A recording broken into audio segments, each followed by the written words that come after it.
ಎನ್ನ ಹೃದಯದಲ್ಲಿ ಸದಾ ಎನ್ನ ಹೃದಯದಲ್ಲಿ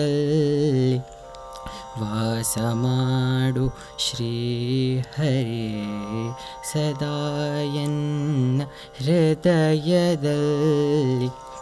ವಾಸ ಮಾಡು ಶ್ರೀಹರಿ ಸದಾ ಎನ್ನ ಹೃದಯದಲ್ಲಿ ವಾಸ ಮಾಡು ಶ್ರೀಹರಿ ಸದಾ ಎನ್ನ ಹೃದಯದಲ್ಲಿ ವಾಸ ಮಾಡು ಶ್ರೀಹರಿ ಸದಾ. ಧ್ಯಾನವೆಂಬು ನವರತ್ನದ ಮಂಟಪದ ಮಧ್ಯದಲ್ಲಿ ಧ್ಯಾನವೆಂಬು ನವರತ್ನದ ಮಂಟಪದ ಮಧ್ಯದಲ್ಲಿ ಧ್ಯಾನವೆಂಬು ನವರತ್ನದ ಮಂಟಪದ ಮಧ್ಯದಲ್ಲಿ ಗಾನಲೋಲನ ಕುಳ್ಳಿರಿಸಿ ಗಾನಲೋಲನ ಕುಳ್ಳಿರಿಸಿ ಗಾನಲೋಲನ ಕುಳ್ಳಿರಿಸಿ ಧ್ಯಾನದಿಂದ ಭಜಿಸುವೆ ಸದಾ ಎನ್ನ ಹೃದಯದಲ್ಲಿ ವಾಸ ಮಾಡು ಶ್ರೀಹರಿ ಸದಾ ಎನ್ನ ಹೃದಯದಲ್ಲಿ ವಾಸ ಮಾಡು ಶ್ರೀಹರಿ ಸದಾ. ನಿನ್ನ ನಾನು ಬಿಡುವನಲ್ಲ ಎನ್ನ ನೀನು ಬಿಡಲು ಸಲ್ಲ ನಿನ್ನ ನಾನು ಬಿಡುವನಲ್ಲ ಎನ್ನ ನೀನು ಬಿಡಲು ಸಲ್ಲ ನಿನ್ನ ನಾನು ಬಿಡುವನಲ್ಲ ಎನ್ನ ನೀನು ಬಿಡಲು ಸಲ್ಲ ಘನ ಮಹಿಮ ವಿಜಯ ವಿಠಲ ಘನ ಮಹಿಮ ವಿಜಯ ವಿಠಲ ಘನ ಮಹಿಮ ವಿಜಯ ವಿಠಲ ಕೇಳು ನಿನ್ನ ಭಕ್ತರ ಸೊಲ್ಲ ಸದಾ ಎನ್ನ ಹೃದಯದಲ್ಲಿ ವಾಸ ಮಾಡು ಶ್ರೀಹರಿ ಸದಾ ಎನ್ನ ಹೃದಯದಲ್ಲಿ ವಾಸ ಮಾಡು ಶ್ರೀಹರಿ ಸದಾ ಎನ್ನ ಹೃದಯದಲ್ಲಿ ಸದಾ ಎನ್ನ ಹೃದಯದಲ್ಲಿ ವಾಸ ಮಾಡು ಶ್ರೀಹರಿ ಸದಾ ಎನ್ನ ಹೃದಯದಲ್ಲಿ ಸದಾ ಎನ್ನ ಹೃದಯದಲ್ಲಿ ಸದಾ ಎನ್ನ ಹೃದಯದಲ್ಲಿ ವಾಸ ಮಾಡು ಶ್ರೀಹರಿ ಸದಾ.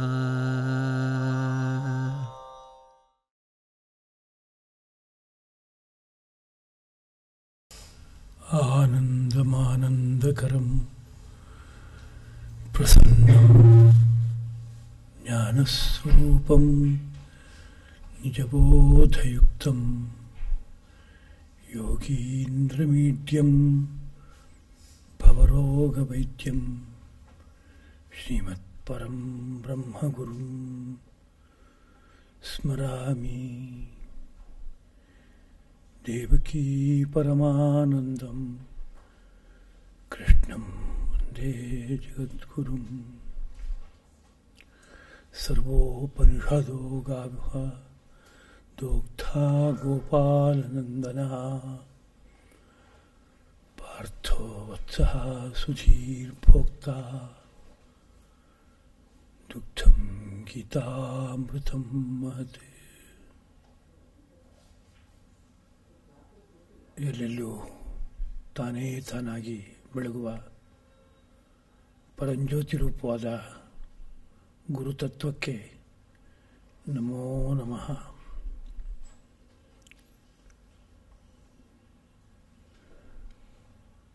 ಜ್ಞಾನ ವಿಜ್ಞಾನ ಘನರಾಗಿ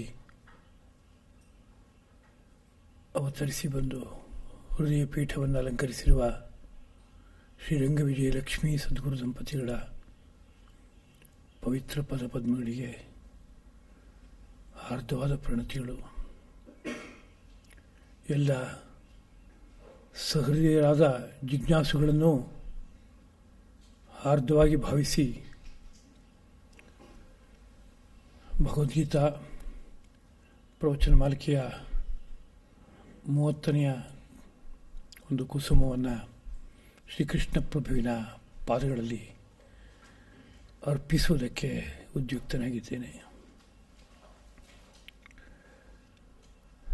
ಈ ಹಿಂದಿನ ಪ್ರವಚನದಲ್ಲಿ ಅಜ್ಞರಾದವರಲ್ಲಿ ಬುದ್ಧಿಭೇದವನ್ನು ಹುಟ್ಟಿಸಬಾರದು ಎಂಬ ಮಾತನ್ನು ಶ್ರೀಕೃಷ್ಣ ಪ್ರಭು ಆದೇಶಿಸಿದ್ದಾನೆ. ಅಂದರೆ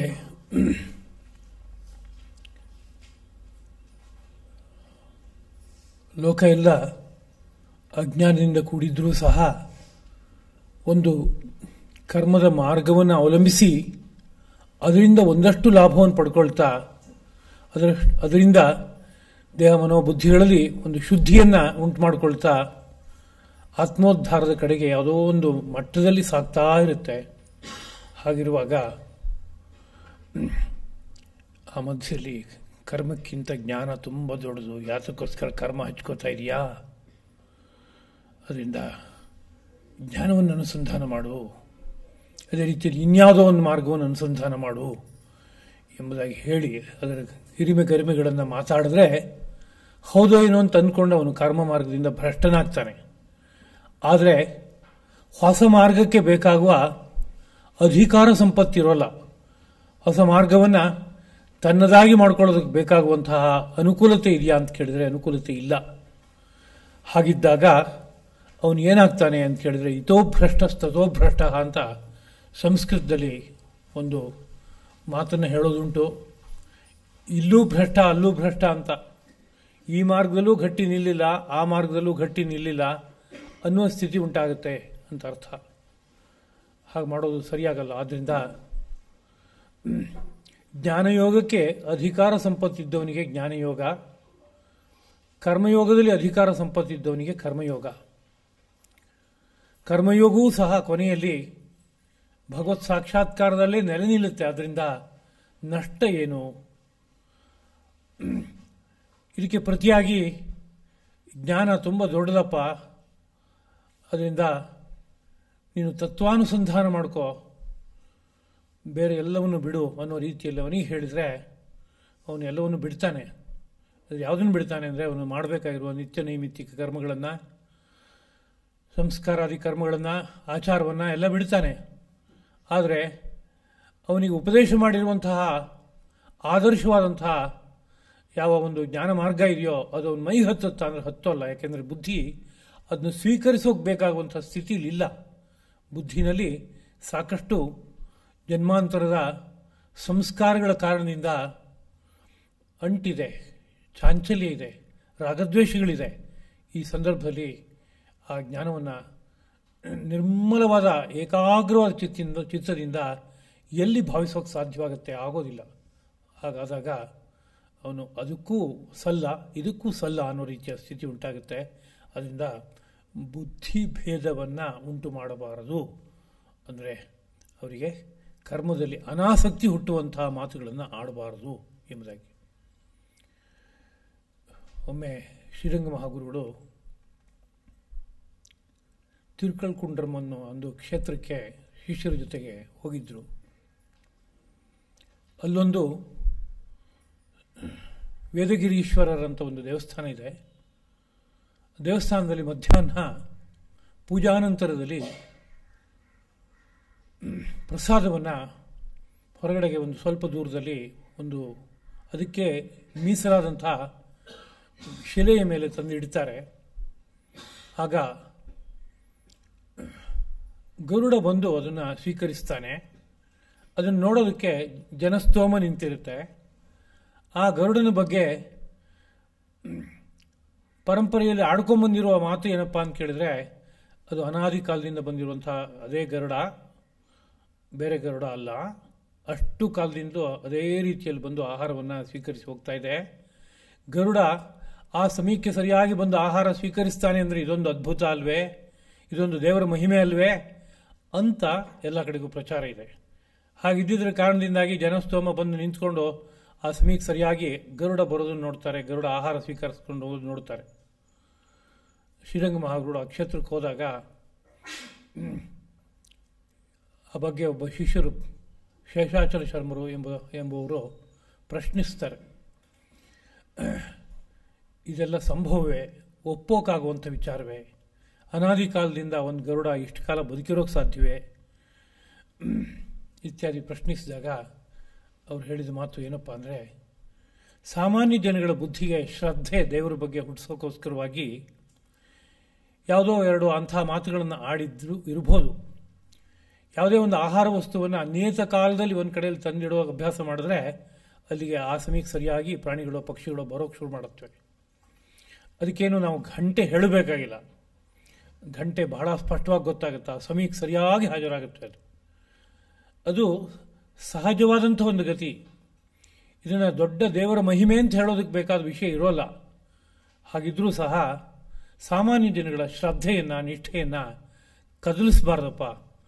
ಆ ಕಾರಣದಿಂದಾಗಿ ಜನಗಳು ಎಷ್ಟೋ ಮಟ್ಟಿಗೆ ದೇವರ ಬಗ್ಗೆ ಒಂದು ಭಕ್ತಿ ಶ್ರದ್ಧೆಯನ್ನು ಇಟ್ಕೊಂಡು ಮಾಡುವ ಕರ್ಮವನ್ನು ಆಚರಿಸ್ತಾ ಹೋಗ್ತಾರೆ. ಅಷ್ಟು ಲಾಭ ಆ ಜೀವಕ್ಕಾಗತ್ತಲ್ಲ.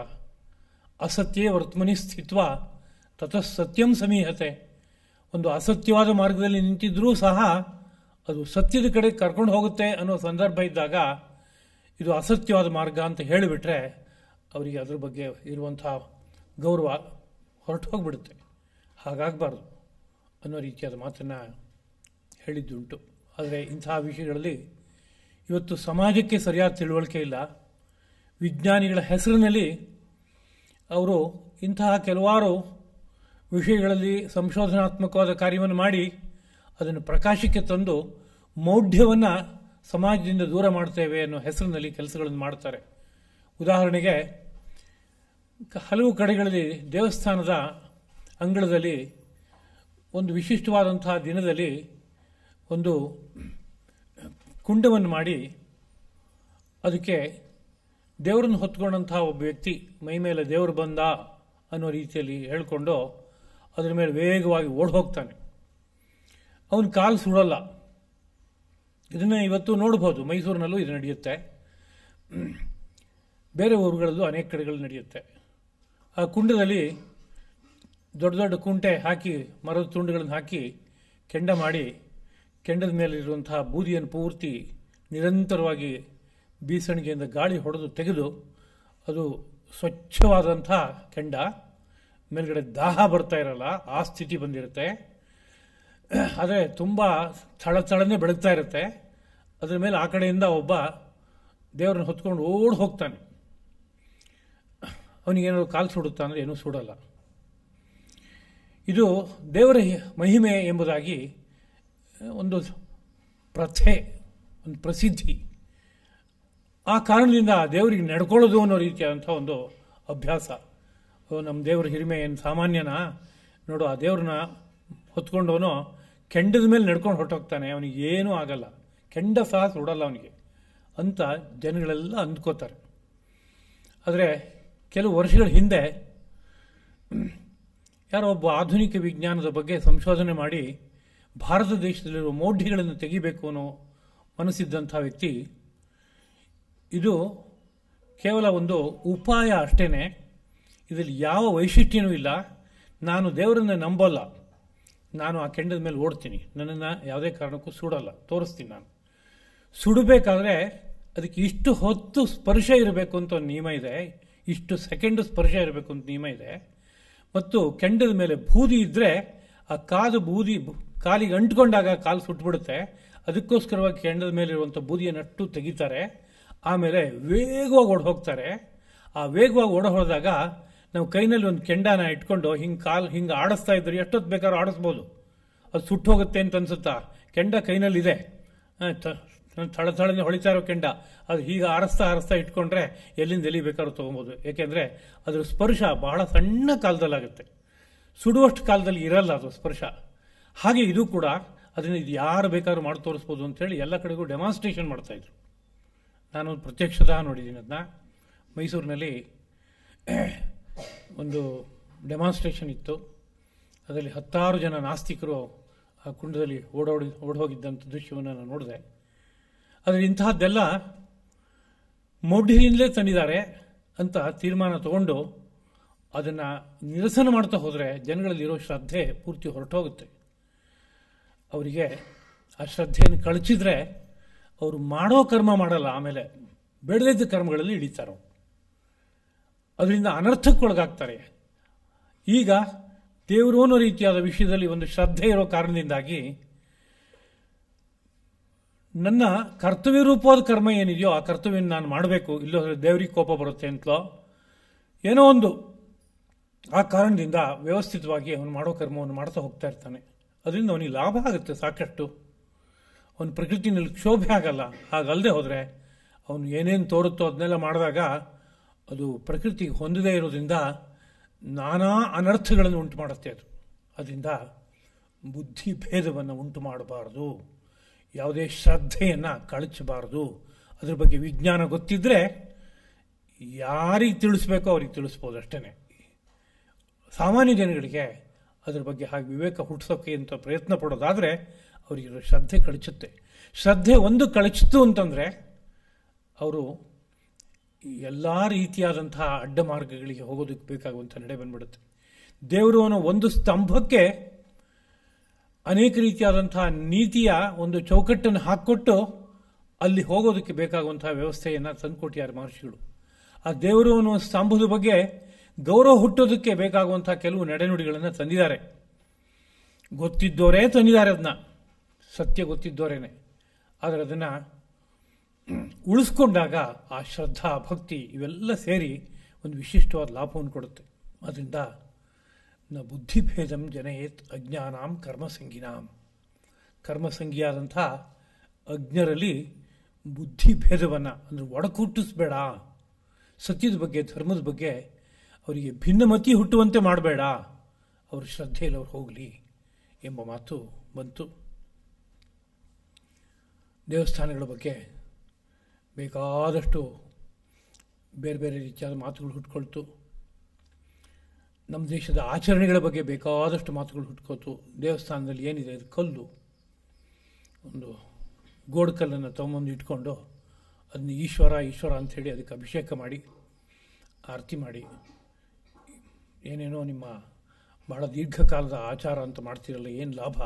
ಇದೊಂದು ಕಲ್ಲು, ಇದರಲ್ಲಿ ಏನಿದೆ ಹೇಳಿ? ಅದು ನಿಜವಾಗ್ಲೂ ದೇವರೇ ಆಗಿದ್ದರೆ ಯಾರೋ ಬಂದು ಹೊಡಿತಾರೆ ಅಂತಂದಾಗ ಒಡಿಸ್ಕೋತಾ ಇದ್ದ, ನಾನು ತಿರುಗಿ ಬೀಳ್ತಾ ಇದ್ದ, ಎಲ್ಲಿದ್ದಾನೆ ದೇವರು ಅಂತ 10 ಸಾರಿ 10 ತರಹ 10 ಉದಾಹರಣೆಗಳನ್ನು ಕೊಟ್ಟು ಹೇಳ್ತಾ ಹೋದಾಗ ಇವ್ರು ಹೇಳ್ತಾ ಇರೋದು ಸರಿ ಅಂತ ಅನಿಸುತ್ತೆ. ಪರಿಣಾಮ ಏನಾಗುತ್ತೆ ಹೇಳಿ? ಅವರು ಗೋಡ್ಕಲ್ನ ಮೇಲೆ ನೀರು ಹಾಕ್ತಾ ಅಭಿಷೇಕ ಮಾಡ್ತಾ ಹಿಂದ್ಗಡೆಗೆ ಶಿವ ಶಿವ ಅಂತ ಅನ್ಕೋತ ಹೋಗ್ತಾ ಇದ್ದರು. ಅದನ್ನು ಬಿಟ್ಟರು. ಅದನ್ನು ಬಿಟ್ಟ ಮೇಲೆ ಮುಂದೇನು ಮಾಡ್ತಾರೆ ಅವರು? ಬೇರೆ ಇನ್ಯಾವ್ದನ್ನಾರು ಗಟ್ಟಿಯಾಗಿ ಅವಲಂಬಿಸಿ ಉದ್ಧಾರದ ಮಾರ್ಗವನ್ನು ಹಿಡಿತಾರಾ? ಹಾಗೇನು ಹಿಡಿಯಲ್ಲ. ಅವರು ಅನಂತರ ಭ್ರಷ್ಟರಾಗ್ತಾರೆ. ಜೀವನದ ಒಂದು ಪರಮ ಗುರಿಯ ಕಡೆ ಹೋಗೋದಕ್ಕೆ ಬೇಕಾಗುವಂತಹ ಯಾವುದೇ ಅವರಿಗೆ ಒಂದು ಮಾರ್ಗ ಸಿಕ್ಕರೆ ಅವರು ಒಂದು ದೃಷ್ಟಿಯಿಂದ ಮತ್ತಷ್ಟು ಪತಿತರಾಗ್ತಾ ಹೋಗ್ತಾರೆ. ಅದರಿಂದ ಬುದ್ಧಿಭೇದವನ್ನು ಉಂಟು ಮಾಡಬಾರ್ದು. ಸರ್ಪಗಳ ಪೂಜೆ ಬಗ್ಗೆ ಇದು ಒಂದು ಅನಾಗರಿಕ ಸಂಪ್ರದಾಯ. ಕಾಡು ಮೇಡುಗಳಲ್ಲಿ ವಾಸ ಮಾಡ್ತಾ ಇದ್ದಂಥ ಅನಾಗರಿಕದ ಜನರು ಸರ್ಪಗಳಿಗೆ ಭಯಪಟ್ಟು ಅದನ್ನು ಪೂಜಿಸುವಂಥ ಒಂದು ಅಭ್ಯಾಸ ತಂದರು ಅಂತ ಒಂದು ವಿವರಣೆ ಕೊಟ್ಟು, ನಮ್ಮ ದೇಶದಲ್ಲಿ ಯೋಗಿ ಪ್ರಪಂಚದಲ್ಲಿ ಸಾರುವಂತಹ ಯಾವ ಕುಂಡಲಿನಿ ಶಕ್ತಿ ಇದೆಯೋ ಅತ್ಯದ್ಭುತವಾದಂಥ ಶಕ್ತಿ, ಅದರ ಪ್ರತಿನಿಧಿಯಾಗಿರುವಂತಹ ಸರ್ಪವನ್ನು ಆ ಕುಂಡಲಿನಿ ಶಕ್ತಿಯ ಸ್ಮರಣೆ ಜೊತೆಗೆ ಆರಾಧನೆ ಮಾಡುವಂಥ ಯಾವ ಒಂದು ಸಂಪ್ರದಾಯ ಬಂದಿತ್ತೋ ಆ ಸಂಪ್ರದಾಯದ ಬಗ್ಗೆ ಭಿನ್ನಮತಿ ಹುಟ್ಟುವಂತೆ ಮಾಡಿದ್ದಾಗಿದೆ. ಹೀಗೆ ಉದ್ದಕ್ಕೂ ಸಹ ಯಾಕೋಸ್ಕರ ವಿಷಯ ಅನ್ನೋದನ್ನ ಅರ್ಥ ಮಾಡಿಕೊಳ್ಳದೆ ಅಜ್ಞಾನವನ್ನು ದೂರ ಮಾಡಿಕೊಡ್ತೇವೆ ಅನ್ನೋ ಹೆಸರಿನಲ್ಲಿ ವ್ಯವಸ್ಥೆಯನ್ನು ಕೆಡಿಸುವಂಥದ್ದು. ಶ್ರದ್ಧಾ ಕೇಂದ್ರಗಳನ್ನು ಸಡಿಲ ಮಾಡುವಂತಹದ್ದು ಈ ರೀತಿಯಾದಂಥ ವ್ಯವಸ್ಥೆ ನಡೀತಾ ಇದೆ. ಇದಕ್ಕೆ ತುಂಬ ಪ್ರಧಾನವಾದ ಕಾರಣವೇ ಒಟ್ಟು ಮಹರ್ಷಿಗಳ ಯೋಜನೆಯ ಹಿನ್ನೆಲೆಯಲ್ಲಿ ಏನೇನಿದೆ ಅನ್ನೋದು ಮುಖ್ಯವಾದ ವಿಚಾರ. ಚಿಕ್ಕ ಮಗುವಿಗೆ ಎಷ್ಟೋ ಸಂದರ್ಭದಲ್ಲಿ ತಿಳಿಸಬೇಕಾದಂಥ ವಿಷಯವನ್ನು ನೇರವಾಗಿ ತಿಳಿಸಿದರೆ ಒಪ್ಪುತ್ತೆ ಅಂದರೆ ಹಾಗೆ ತಿಳಿಸುವಂಥದ್ದುಂಟು. ಉದಾಹರಣೆಗೆ ಡಬ್ಬಿನಲ್ಲಿ ತಿಂಡಿ ಇದೆ, ಕರದ ತಿಂಡಿ, ಮಗುಗೆ ಗೊತ್ತು. ಮಗುಗೆ ನೇರವಾಗಿ ಮಗು ನಿನಗೆ ಕೆಮ್ಮು ಜ್ವರ ಎಲ್ಲ ಇದೆ, ಇದರಲ್ಲಿ ಎಷ್ಟೇ ತಿಂಡಿ ಇರ್ಬೋದು, ನಾನು ಹಾಗೆ ಇಟ್ಟಿರ್ತೀನಿ, 8 ದಿವಸ ಬಿಟ್ಟ ಮೇಲೆ ನಿಂಗೆ ಕೊಡ್ತೀನಿ, ನೀ ಹಠ ಮಾಡಬಾರ್ದು ಅಂತ ಹೇಳಿದರೆ ಮಗು ಒಪ್ಕೊಳ್ಳುತ್ತೆ ಅಂತಂದರೆ ಆಗ ಡಬ್ಬಿನಲ್ಲಿ ತಿಂಡಿ ಇದೆ ಅಂತಲೇ ಹೇಳಿ ಅದನ್ನ ಅಲ್ಲೇ ಹತ್ರನೂ ಇಟ್ಟಿರ್ಬೋದು.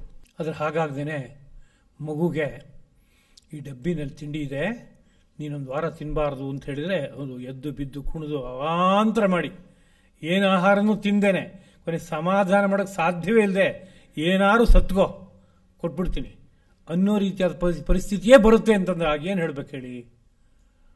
ಆ ಡಬ್ಬಿನ ಮುಚ್ಚಿಟ್ಟು ಇನ್ನೊಂದು ಖಾಲಿ ಡಬ್ಬಿ ಎದುರುಗಡೆ ತಂದಿಟ್ಟು, ನೋಡು ಡಬ್ಬಿ ಖಾಲಿ, ಏನೂ ಇಲ್ಲ ಅಂತ ಹೇಳಬೇಕು. ಇದೇನ್ರಿ ಮಗು ಹತ್ರ ಸುಳ್ಳು ಹೇಳ್ತಾ ಇದ್ದೀರಲ್ಲ ನೀವು, ಇದು ಸರಿನಾ ಅಂತ ಕೇಳಿದರೆ ಇದು ಹಿತದ ದೃಷ್ಟಿಯಿಂದ ಮಾಡುವಂಥ ಕಾರ್ಯ.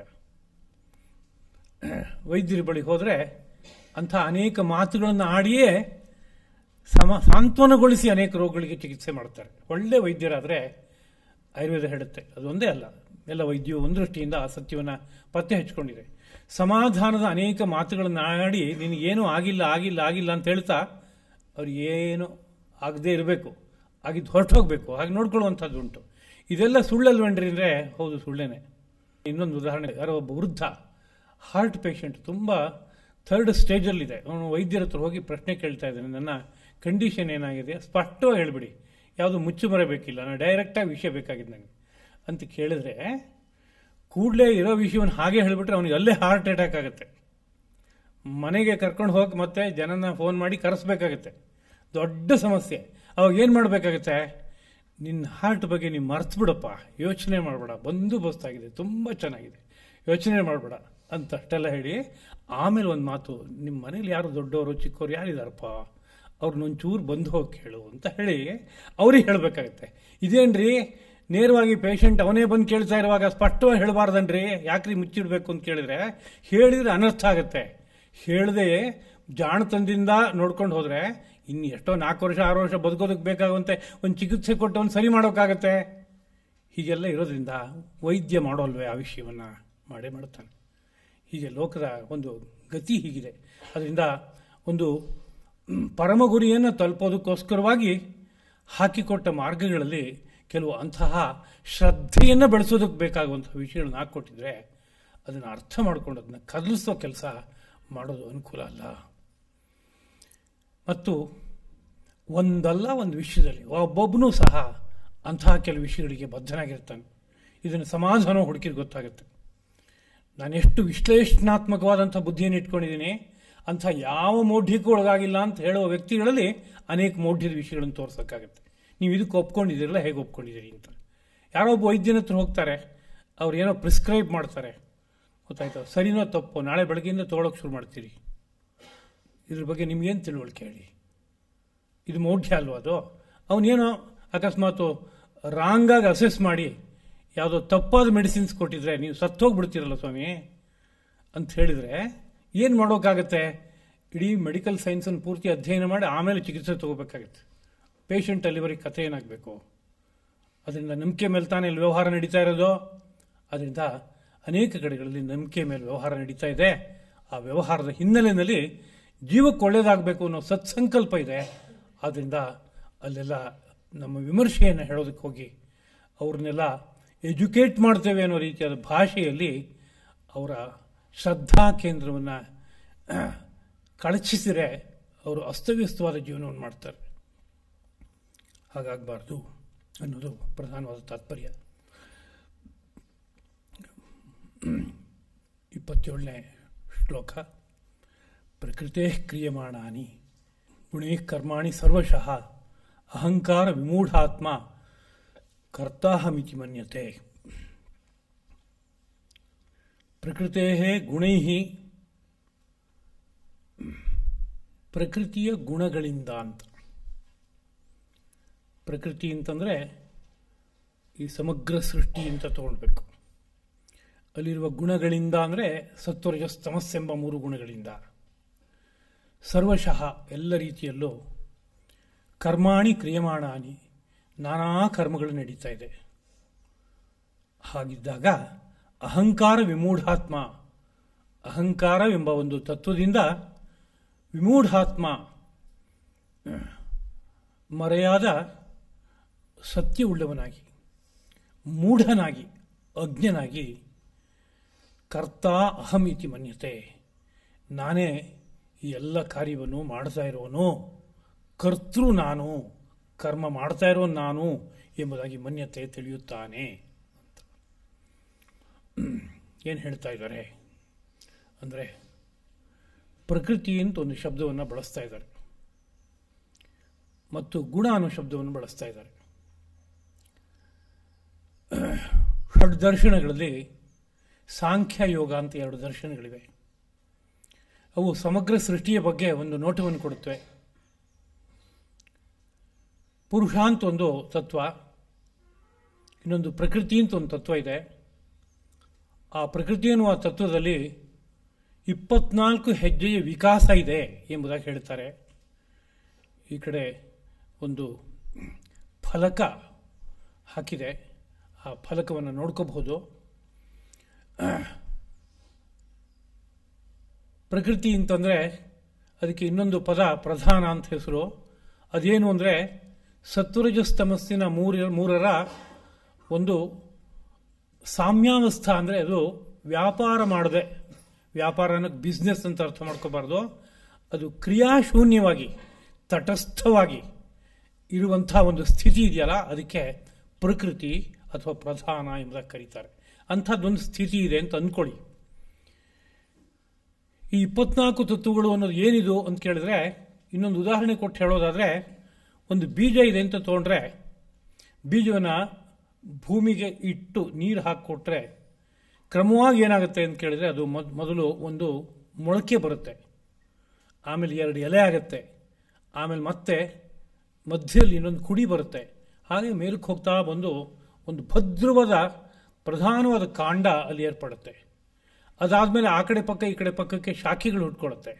ಆ ಶಾಖೆಗಳಲ್ಲೂ ಉಪಶಾಖೆಗಳು, ಆ ಉಪಶಾಖೆಗಳು ಪುನಃ ಉಪಶಾಖೆಗಳು ಹುಟ್ಕೊಂಡು ವಿಸ್ತಾರವಾದ ವೃಕ್ಷವಾಗಿ ಬೆಳೀತಾ ಎಲೆ ಬರುತ್ತೆ, ಚಿಗುರು ಬರುತ್ತೆ, ಕೊನೆಗೆ ಮೊಗ್ಗು ಬರುತ್ತೆ, ಆಮೇಲೆ ಹೂ ಅರಳುತ್ತೆ, ಆಮೇಲೆ ಫಲ ಬರೋ ವೃಕ್ಷಗಳಾದರೆ ಫಲ ಬರುತ್ತೆ. ಈ ಬೀಜದಿಂದ ಕೊನೆಯವರೆಗೆ ಫಲದವರೆಗೆ ಹೋಗುವ ಹೆಜ್ಜೆಗಳಲ್ಲಿ 24 ಹಂತ ಇದೆ ಅಂತ ಅಂದ್ಕೊಂಡ್ರೆ ಹೇಗೋ ಹಾಗೆ ಅಂತ ಅನ್ಕೋಬೇಕೀಗ. ಅದರಲ್ಲಿ 24 ಹಂತಗಳಿದೆ ಅಂತ ಹೇಳಿದರೆ ಹೇಗೋ ಹಾಗೆ ಸೃಷ್ಟಿ ಮೂಲ ಪ್ರಕೃತಿ ಎಂಬ ಒಂದು ಮೂಲಭೂತವಾದಂತಹ ಬೀಜರೂಪವಾದಂತಹ ಒಂದು ಭಾಗದಿಂದ ವಿಸ್ತಾರ ಆಗ್ತಾ ಹೋಗಿ ಇಷ್ಟೆಲ್ಲ ದೊಡ್ಡದಾಗಿರುವಂಥ ಒಂದು ಜಗತ್ತಾಗಿ ಆಯಿತು ಅಂತ ಹೇಳ್ತಾರೆ. ಆ ಮೂಲಭೂತವಾದ ವಸ್ತು ಇದೆಯಲ್ಲ, ಪ್ರಕೃತಿ ಪ್ರಧಾನ ಅಂತ ಕರೆಯುವಂಥದ್ದು, ಅದು 3 ಗುಣಗಳ ಯೋಗ ಸೇರುವಿಕೆಯಿಂದ ಆದದ್ದು. 3 ಗುಣಗಳು ಅಂದರೆ ಇಲ್ಲಿ ಬೇರೆ ಬೇರೆ ಗುಣಗಳನ್ನು ತಗೋಬಾರ್ದು. ಉದಾರತೆ ಅದೊಂದು ಗುಣ, ಸೌಜನ್ಯ ಅದೊಂದು ಗುಣ, ಶೌರ್ಯ ಅದೊಂದು ಗುಣ, ಇವೆಲ್ಲ ಬೇರೆ. ಅದು ಬೇಕಾದದ್ದೇ. ಬೇರೆ ಇನ್ನೊಂದು ಸಂದರ್ಭದಲ್ಲಿ ಅದರ ಬಗ್ಗೆ ನಾವು ಚಿಂತನೆ ಮಾಡಬೇಕಾಗಿದೆ. ಇಲ್ಲಿ ಪ್ರಸ್ತುತದಲ್ಲಿ ಇದೊಂದು ಪಾರಿಭಾಷಿಕ ಶಬ್ದ. ಏನನ್ನು ಹೇಳುತ್ತೆ ಅಂತ ಕೇಳಿದ್ರೆ, ಆ ಬೀಜರೂಪವಾದಂತಹ ಪ್ರಧಾನ ಅನ್ನೋ ರೀತಿಯಾದಂತಹ ವಸ್ತುವಿನಲ್ಲಿ 3 ಗುಣಗಳಿದೆ, 3 ಶಕ್ತಿಗಳಿದೆ ಅಂತ ಅರ್ಥ. ಅದಕ್ಕೆ ಸತ್ವರಜಸ್ ತಮಸ್ ಎಂಬುದಾಗಿ ಅದನ್ನ ಕರೀತಾರೆ. ಆ ಸತ್ವರಜಸ್ ತಮಸ್ನಿಂದ ಮುಂದಕ್ಕೆ ಸೃಷ್ಟಿ ವಿಸ್ತಾರ ಆಗ್ತಾ ಹೋಗುವಾಗ ಅದು ಅಂಕುರ ಇದ್ದ ಹಾಗೆ ಮಹತ್ತತ್ವ ಅಂತ ಇನ್ನೊಂದು ತತ್ವದ ವಿಕಾಸ ಆಗುತ್ತೆ. ಆ ಮಹತ್ತತ್ವದಿಂದ ಅಹಂಕಾರ ಅಂತ ಇನ್ನೊಂದು ತತ್ವದ ವಿಕಾಸ ಆಗುತ್ತೆ. ಅಹಂಕಾರ ತತ್ವದಿಂದ ಅದು ಸತ್ವಪ್ರಧಾನವಾಗಿದ್ದಾಗ 11 ಇಂದ್ರಿಯಗಳು ಹುಟ್ಕೊಳ್ಳುತ್ತೆ, ಏಕಾದಶ ಇಂದ್ರಿಯಗಳು ಅಂತ. ಪಂಚ ಜ್ಞಾನೇಂದ್ರಿಯ, ಪಂಚ ಕರ್ಮೇಂದ್ರಿಯ, ಒಂದು ಮನಸ್ಸು ಎಂಬುದಾಗಿ ಹುಟ್ಕೊಳ್ಳುತ್ತೆ. ಹಾಗೆ ಅದು ತಮಃಪ್ರಧಾನವಾಗಿದ್ದಾಗ ಶಬ್ದ ಸ್ಪರ್ಶ ರೂಪರಸ ಗಂಧ ತನ್ಮಾತ್ರಗಳು ಅಂತ 5 ತನ್ಮಾತ್ರಗಳು ಅಂತ ಒಂದು ಹಂತ ಹುಟ್ಕೊಳ್ಳುತ್ತೆ. ಸೃಷ್ಟಿಯ ವಿಕಾಸದ ಒಂದು ಹಂತ ಹುಟ್ಕೊಳ್ಳುತ್ತೆ. ಆ ಪಂಚ ತನ್ಮಾತ್ರಗಳಿಂದ ಪಂಚಭೂತಗಳು ಹುಟ್ಕೊಳ್ಳುತ್ತೆ. ಅಂದರೆ ಶಬ್ದ ತನ್ಮಾತ್ರದಿಂದ ಆಕಾಶ ಹುಟ್ಕೊಳ್ಳುತ್ತೆ, ಸ್ಪರ್ಶ ತನ್ಮಾತ್ರದಿಂದ ವಾಯು ಹುಟ್ಟುತ್ತೆ, ರೂಪ ತನ್ಮಾತ್ರದಿಂದ ಅಗ್ನಿ ಹುಟ್ಟುತ್ತಾನೆ ಅಥವಾ ಬೆಂಕಿ ಹುಟ್ಟುತ್ತೆ, ರಸ ತನ್ಮಾತ್ರದಿಂದ ಜಲ ಹುಟ್ಟುತ್ತೆ, ಗಂಧ ತನ್ಮಾತ್ರದಿಂದ ಪೃಥ್ವಿ ಹುಟ್ಟುತ್ತೆ ಎಂಬುದಾಗಿ ಸೃಷ್ಟಿ ವಿಸ್ತಾರದ ಒಂದು ಕ್ರಮ ಇದೆ. ಇದರಲ್ಲಿ ಒಟ್ಟು 24 ಹೆಜ್ಜೆಗಳಿವೆ ವಿಕಾಸದಲ್ಲಿ. ಇದೊಂದು ಸಂಸಾರ ವೃಕ್ಷ ಅಂತ ಅನ್ಕೋಬೇಕು. ಈ ವೃಕ್ಷಕ್ಕೆ ಬೀಜ ಯಾವುದಪ್ಪ ಅಂತ ಕೇಳಿದರೆ, ಒಂದು ದೃಷ್ಟಿಯಿಂದ ಒಳಗಡೆ ಇರುವ ಪುರುಷ, ಇನ್ನೊಂದು ದೃಷ್ಟಿಯಿಂದ ಮೂಲ ಪ್ರಕೃತಿ ಎಂಬುದೇನಿದೆಯೋ ಅದು ಅಂತ ತಗೋಬೇಕು. ಆ ಮೂಲ ಪ್ರಕೃತಿ ವಿಸ್ತಾರ ಆಗ್ತಾ ಬಂದು ಈ ಪಂಚಭೂತ ಪರ್ಯಂತವಾದಂತಹ ಈ ಸಂಪೂರ್ಣವಾದಂತಹ ಸೃಷ್ಟಿಯಾಗಿದೆ.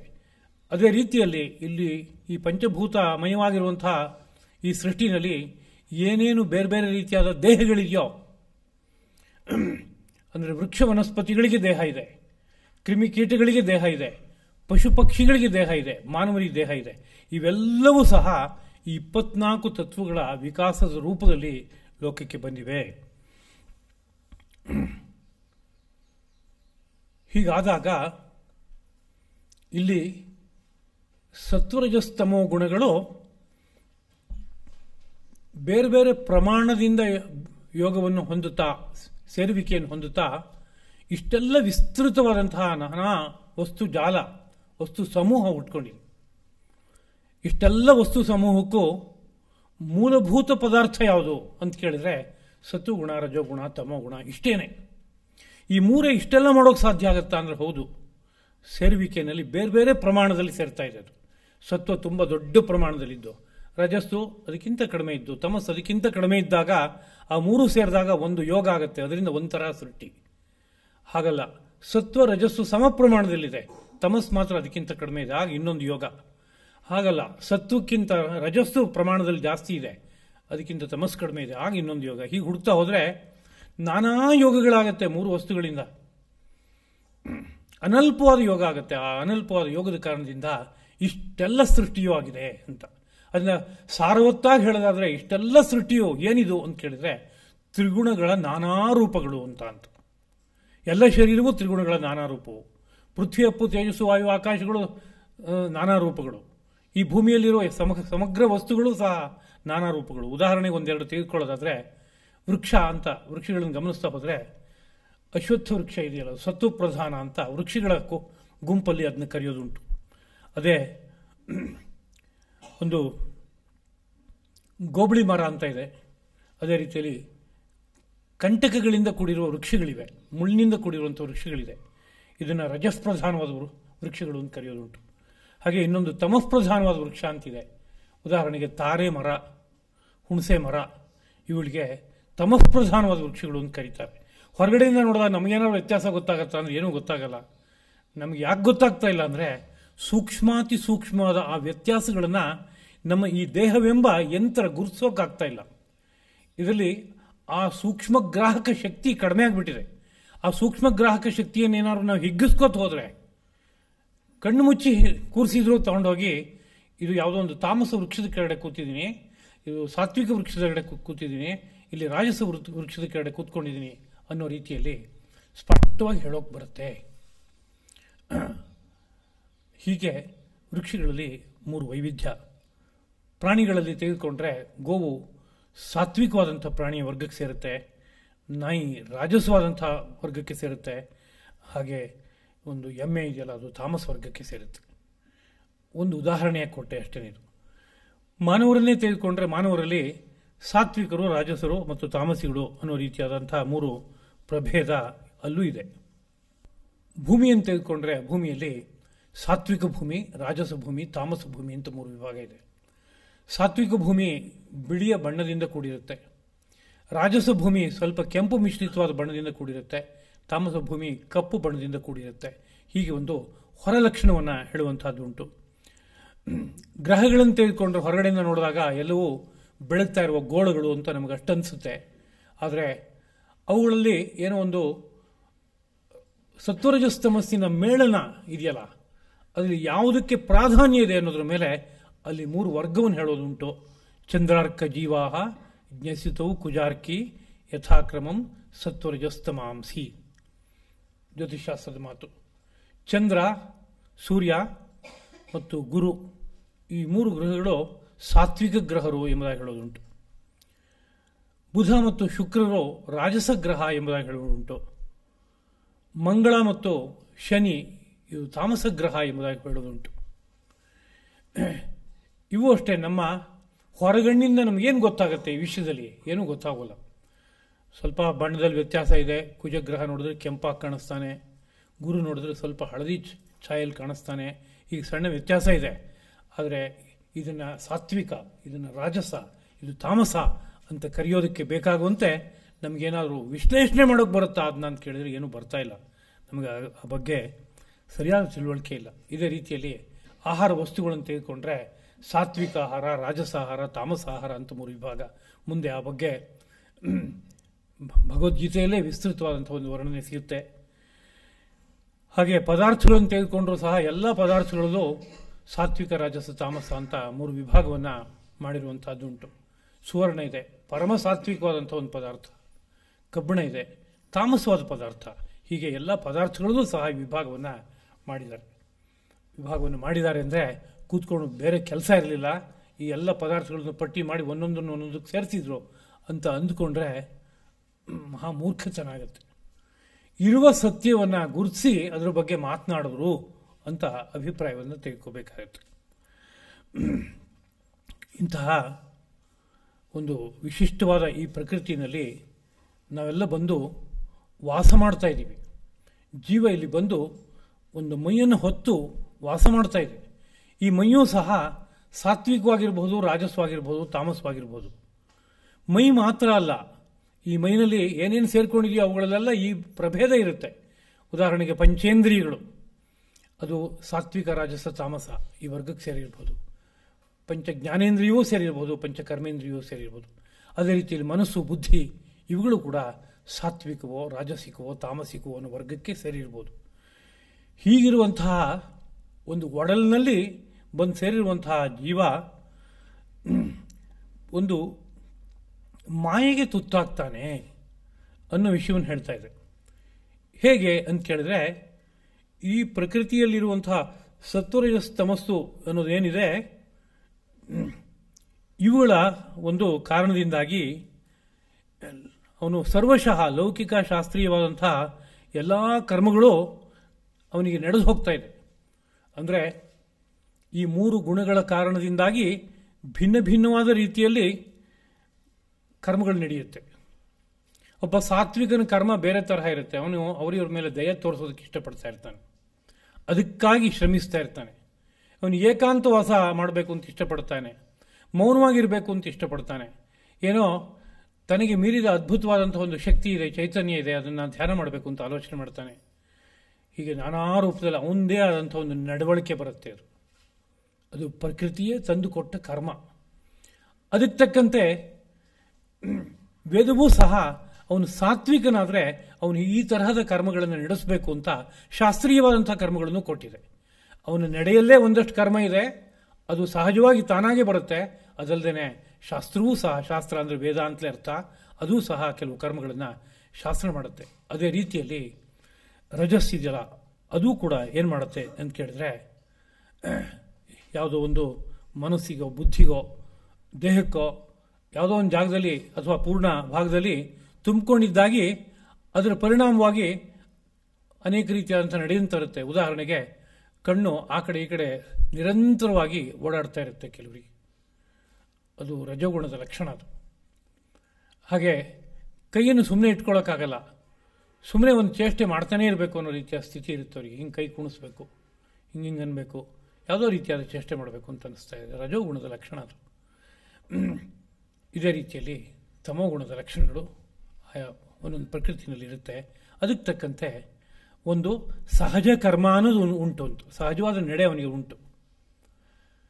ಅದ್ರ ಜೊತೆಗೆ ಆ ಸಹಜತೆಯನ್ನೇ ಅರ್ಥ ಮಾಡಿಕೊಂಡು ಅವನನ್ನು ಒಂದು ಯೋಗ ಮಾರ್ಗದಲ್ಲಿ ಸಾಗಿಸೋದಕ್ಕೋಸ್ಕರವಾಗಿ ವೇದವು ನಿರ್ದಿಷ್ಟವಾದಂತಹ ಕರ್ಮಗಳನ್ನು ಕೊಟ್ಟಿದೆ. ಇವನು ಈ ಕರ್ಮ ಮಾಡಬೇಕು, ಇವನು ಈ ಕರ್ಮ ಮಾಡಬೇಕು.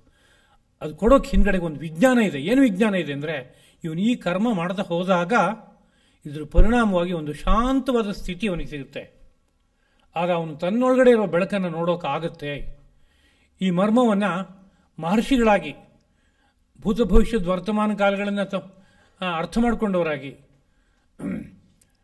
ಸಕಲ ಸತ್ಯಗಳನ್ನು ಬುದ್ಧಿಗೆ ತಂದುಕೊಂಡವರಾಗಿ, ಅದರ ಹಿನ್ನೆಲೆಯಲ್ಲಿ ಇದು ಹೀಗೆ ಅನ್ನೋ ರೀತಿಯಲ್ಲಿ ಸೃಷ್ಟಿಯಲ್ಲೇ ಇರುವ ನೀತಿಯನ್ನು ಉದ್ಘೋಷಣೆ ಮಾಡಿದ್ರು.